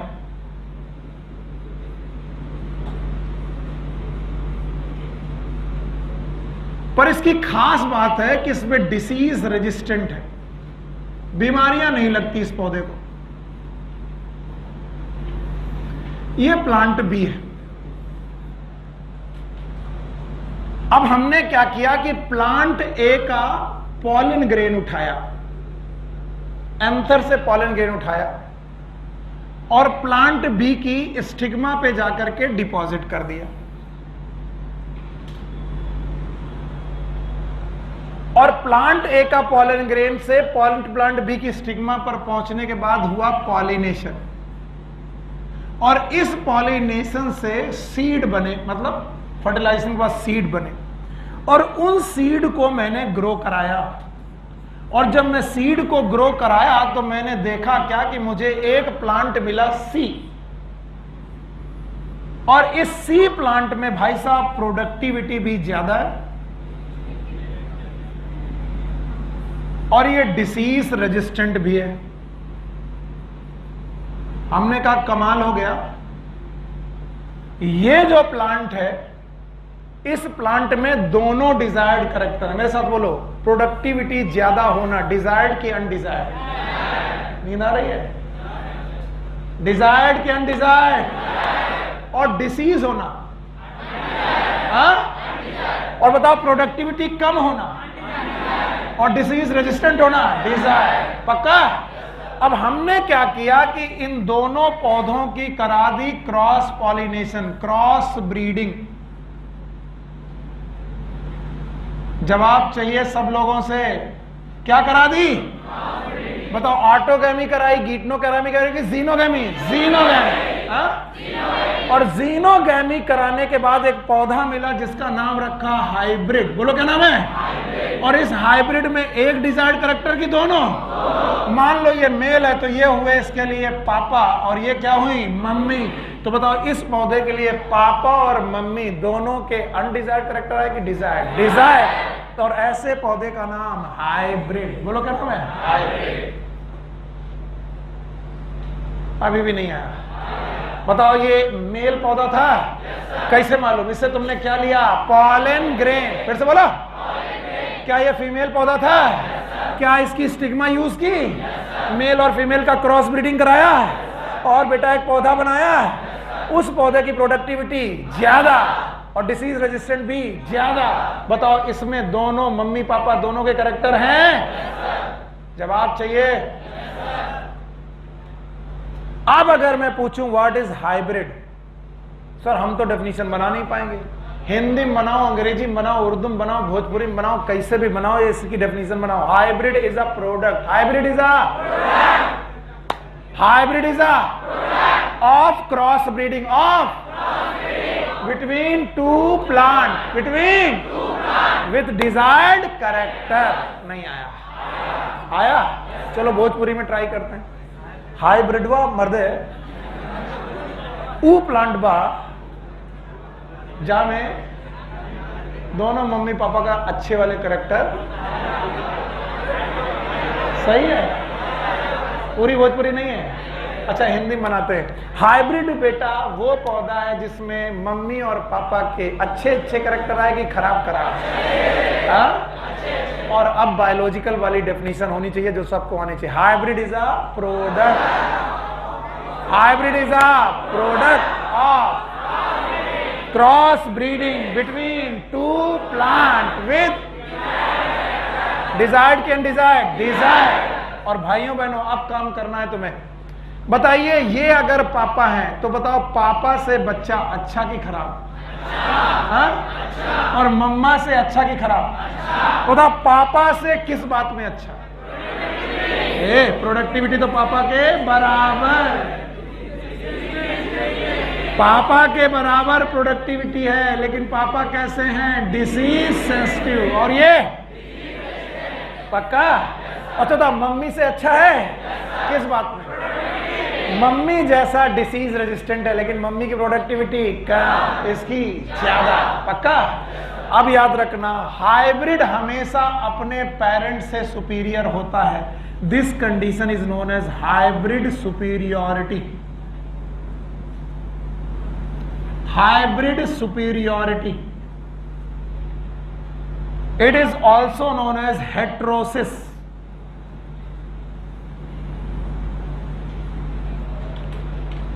अब मैं पूछूंगा व्हाट इज हाइब्रिड सुपीरियोरिटी, बताओगे नहीं? It is the superiority of the hybrid upon either of the parent. दोनों ही पेरेंट के ऊपर ये प्लांट इंफीरियर की superior? Superior. This is also known as hybrid vigour. बड़ी दूर से तुम्हें मैं ढो के लाया हूं इस टॉपिक के लिए, इसलिए निराश मत करना। मैं चाहे 10 बार इसको पूछ लूं तो मुझे बता दो, लेकिन जब निराश कर दोगे तो मामला बिगड़ जाएगा और मुझे लगेगा इतना टाइम वेस्ट गया। और ये टॉपिक एनसीईआरटी में ऐसे दिया भी नहीं है, मैं केवल अभी भूमिका तैयार कर रहा हूं कि तुम्हें समझ में आ जाए। Now what is hybrid? बोलना सीखो बस। It is a product. काहे का product? Cross breeding between two plant with desired character. Hybrid is always inferior और superior? Superior upon either of the plant. और बोलते हैं अगर हाइब्रिड सुपीरियर है तो ये सुपीरियर ही बना रहेगा तब तक जब तक इसकी सेल्फ ब्रीडिंग ना हो जाए। सेल्फ ब्रीडिंग ना हो जाए, सेल्फ ब्रीडिंग और इन ब्रीडिंग ना हो जाए। अब मरे आधे से ज्यादा लोग, यहीं पर जाके मरे। सर अब फिर से बताइए क्या? जैसे जैसे सेल्फ ब्रीडिंग होने लगती है, क्या होने लगती है? फिर से बोलो। हाइब्रिड कैरेक्टर लॉस होने लगते हैं। हाइब्रिड कैरेक्टर गेन होते हैं कि लॉस होते हैं? हाइब्रिड कैरेक्टर लॉस होने लगते हैं और बंदा हाइब्रिड से बनने लगता है प्योर ब्रीड। बोलो क्या? प्योर ब्रीड की hybrid? Pure breed.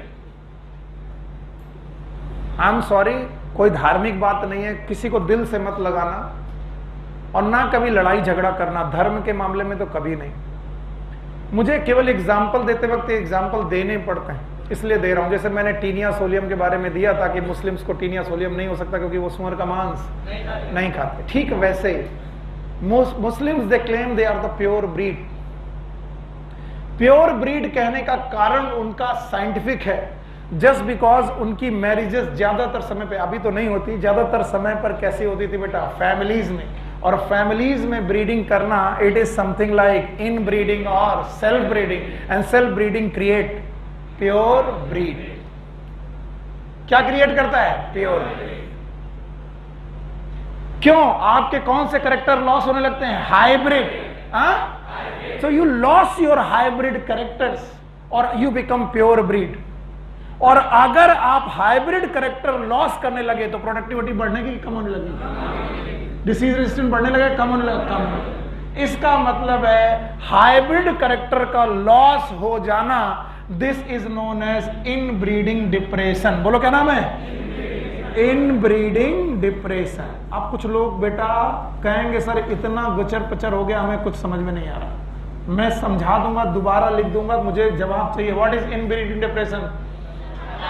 It is a loss of, मेरे साथ बोलो, लॉस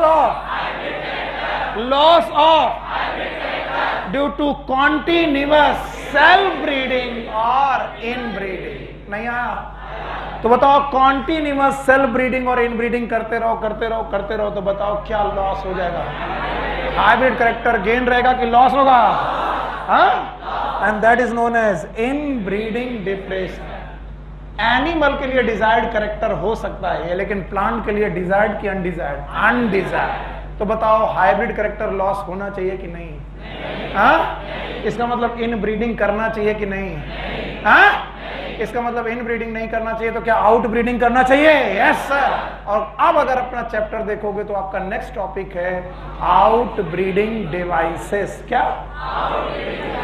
यानी ये वो मैकेनिज्म है जो क्या रोकेंगी? जल्दबाजी मत करो, जल्दबाजी मत करो, मैं जाने नहीं दूंगा। बड़ी मुश्किल से यहां तक लेके आया हूं मैं। इस टॉपिक को दोबारा लिखना है तुम्हें, एक बार लिख लिया, अब मुझे बताओ अब मैं दोबारा तुम लोगों के सारे लिख रहा हूं, मैं भूल गया, मुझे बीमारी है, मैंने बताया नहीं आपको। मैं हर 15 मिनट के बाद कि मैंने क्या पढ़ाया, गजनी आइला मैंने क्या पढ़ाया, क्या मैंने ए प्लांट पढ़ाया था? हाँ कुछ याद आ रहा है। क्या मैंने बी प्लांट पढ़ाया था? वाह मेरे बच्चों, शाबाश शाबाश, बहुत बढ़िया। क्या ए प्लांट भी वीट का था? क्या अरे क्या बी प्लांट भी वीट का था? बस बस। क्या इसमें एक पॉजिटिव बात थी? एक निगेटिव बात थी? क्या इसमें एक पॉजिटिव बात थी? बस चिल्लाओ मत। ये कैसे निगेटिव बात थी? इसकी पॉजिटिव बात थी प्रोडक्टिविटी, पी फॉर। क्या इसको डिसीज लगती थी? अच्छा, इसकी पॉजिटिव बात थी डिसीज रेजिस्टेंट, पक्का? इसकी प्रोडक्टिविटी कम थी? वाह मेरे बच्चे, क्या मैंने इन दोनों की क्रॉस ब्रीडिंग करा दी? मतलब क्रॉस बनवा दिया? क्रॉस नहीं बनवाया। क्या इनका पॉलिनेशन कराया? ऑटोगैमी, जीनोगैमी, क्या जीनोगैमी कराया? एक पौधा तैयार किया जिसमें दोनों प्लस बातें हैं, प्रोडक्टिविटी ज्यादा और डिसीज रेजिस्टेंट भी ज्यादा। क्या ये भैया हाइब्रिड है? और हाइब्रिड भैया सुपीरियर है कि इंफीरियर? और क्या इसे हाइब्रिड सुपीरियरिटी बोलेंगे? वाह मेरे बच्चे, मजा आ गई। और हाइब्रिड सुपीरियरिटी गेन रहेगी कि लॉस हो जाएगी? क्या ये लॉस हो जाएगी? कब? Continuous self breeding. Continuous self breeding करेंगे तो लॉस हो जाएगी। क्या इसी को इन ब्रीडिंग बोलेंगे? और क्या इन ब्रीडिंग के दौरान सुपीरियरिटी का लॉस होना बेटा डिप्रेशन है? नाम बताओ। इन ब्रीडिंग डिप्रेशन। इन ब्रीडिंग। और बताओ, इन ब्रीडिंग डिप्रेशन गंदी बात कि अच्छी बात? गंदी बात। होनी चाहिए कि नहीं? तो इन ब्रीडिंग होनी चाहिए कि नहीं? और अगर नहीं होनी चाहिए तो क्या होनी चाहिए? Outbreeding. तो there must be some mechanism, there must be some mechanism, कोई ना कोई मैकेनिज्म होनी चाहिए जो किसको खत्म करे और किसको सपोर्ट करे? Outbreeding. These are known as outbreeding devices. Bag उठाओ तुम।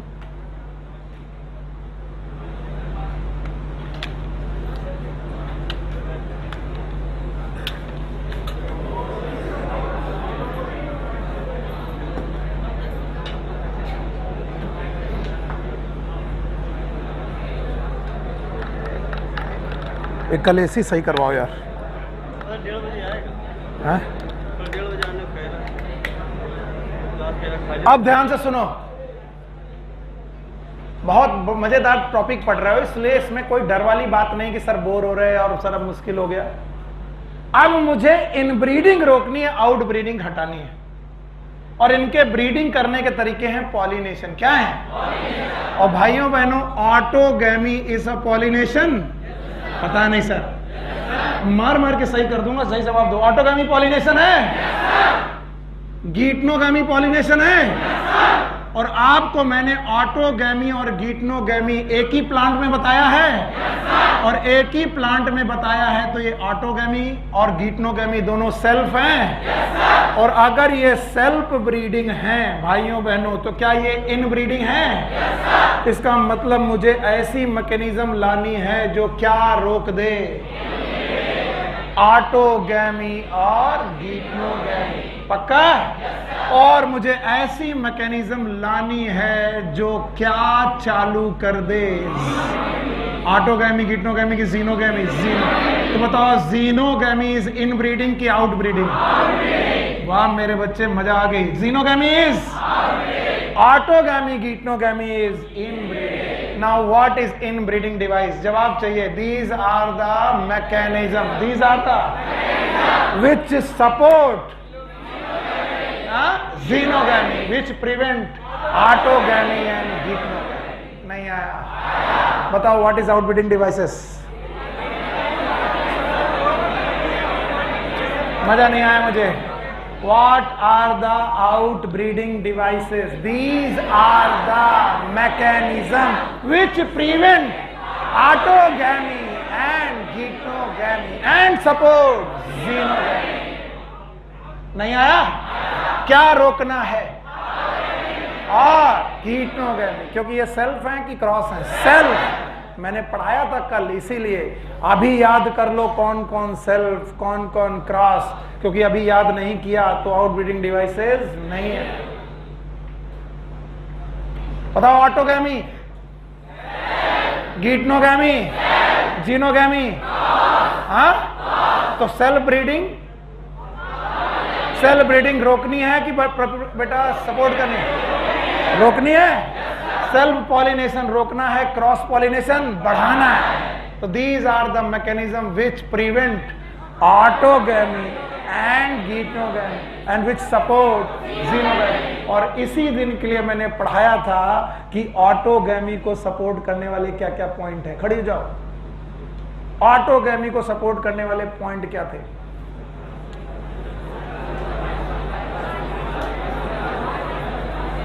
हाँ, फ्लावर बाइसेक्सुअल होगा तो क्या होगा? ऑटोगैमी। और हमें ऑटोगैमी करानी है। इसका मतलब फ्लावर को बाइसेक्सुअल, फ्लावर बाइसेक्सुअल ना हो, ये क्या है? भाई 5 मिनट रुक जाओ, तुम खुद ही घर से पढ़ के आओगे, मुझे बताओगे आउटब्रीडिंग डिवाइसेस क्या है। जल्दबाजी मत करो, कल मैं लिखाई दूंगा, आज दिमाग भरो। ऑटोगैमी रोकनी है, गीटनोगैमी, जीनोगैमी। तो ऑटोगैमी जो जो बातों से हो रही है उन बातों को सपोर्ट करना कि रोकना है? ऑटोगैमी बाइसेक्सुअल फ्लावर में होती थी, फ्लावर को बाइसेक्सुअल करना है कि नहीं? नहीं करना। तो यूनिसेक्सुअल फ्लावर इज नहीं आया। दूसरा, anther and stigma should be lies close to each other. पास पास हुए तो क्या हो जाएगी? तो पास पास रखना कि दूर दूर? दूर दूर रखना इज आउटब्रीडिंग डिवाइस। तो पहला आउटब्रीडिंग डिवाइस यूनिसेक्सुअल फ्लावर। दूसरा, anther and stigma should lies close की डिस्टेंस, डिस्टेंस रखना है। और तीसरा पॉइंट था pollen release and stigma receptivity must be synchronous था। अगर सिंक्रोनस हो गई तो क्या होगा? तो सिंक्रोनस करना है कि नहीं? तो pollen release और stigma receptivity must be synchronous की नॉन सिंक्रोनस? Non synchronous. नहीं आया? आया कि नहीं आया? इसका मतलब दोनों की मैच्योरिटी साथ साथ की अलग अलग। क्या प्रोटेंड्रस हो सकता है? एंड्रूसियम पहले, गायनीसियम बाद में। कंडीशन, क्या प्रोटेंड्रस होना आउटब्रीडिंग डिवाइस है? क्या प्रोटोगाइनस होना आउटब्रीडिंग डिवाइस है? Yes sir. बहुत अवेयर होके बैठो। गुड, शाबाश। क्लास में मजा तब आएगा जब तुम अपना एफर्ट 100% मेरे साथ रखो, फिर ये क्लासेस कभी भी बोरिंग नहीं होंगी। मैं जानता हूं मनोरंजन से ज्यादा मनोरंजन तब आता है जब आपको सब्जेक्ट आ रहा हो। जिस दिन आपको सब्जेक्ट बहुत अच्छी तरीके से आ जाता है उस दिन पढ़ने में टाइम पता नहीं चलता, और जिस दिन सब्जेक्ट में आप सफर कर रहे होते हो उस दिन आपको एक एक सेकंड गुजारना मुश्किल होता है, कब छोड़ेंगे कब छोड़ेंगे।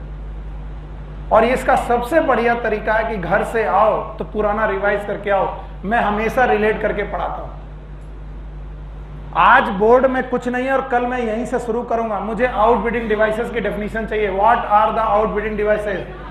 These are the mechanisms which prevent autogamy and geitonogamy and support xenogamy होगा। What is inbreeding depression? याद है? Loss of hybrid superiority due to continuous cell breeding। पक्का?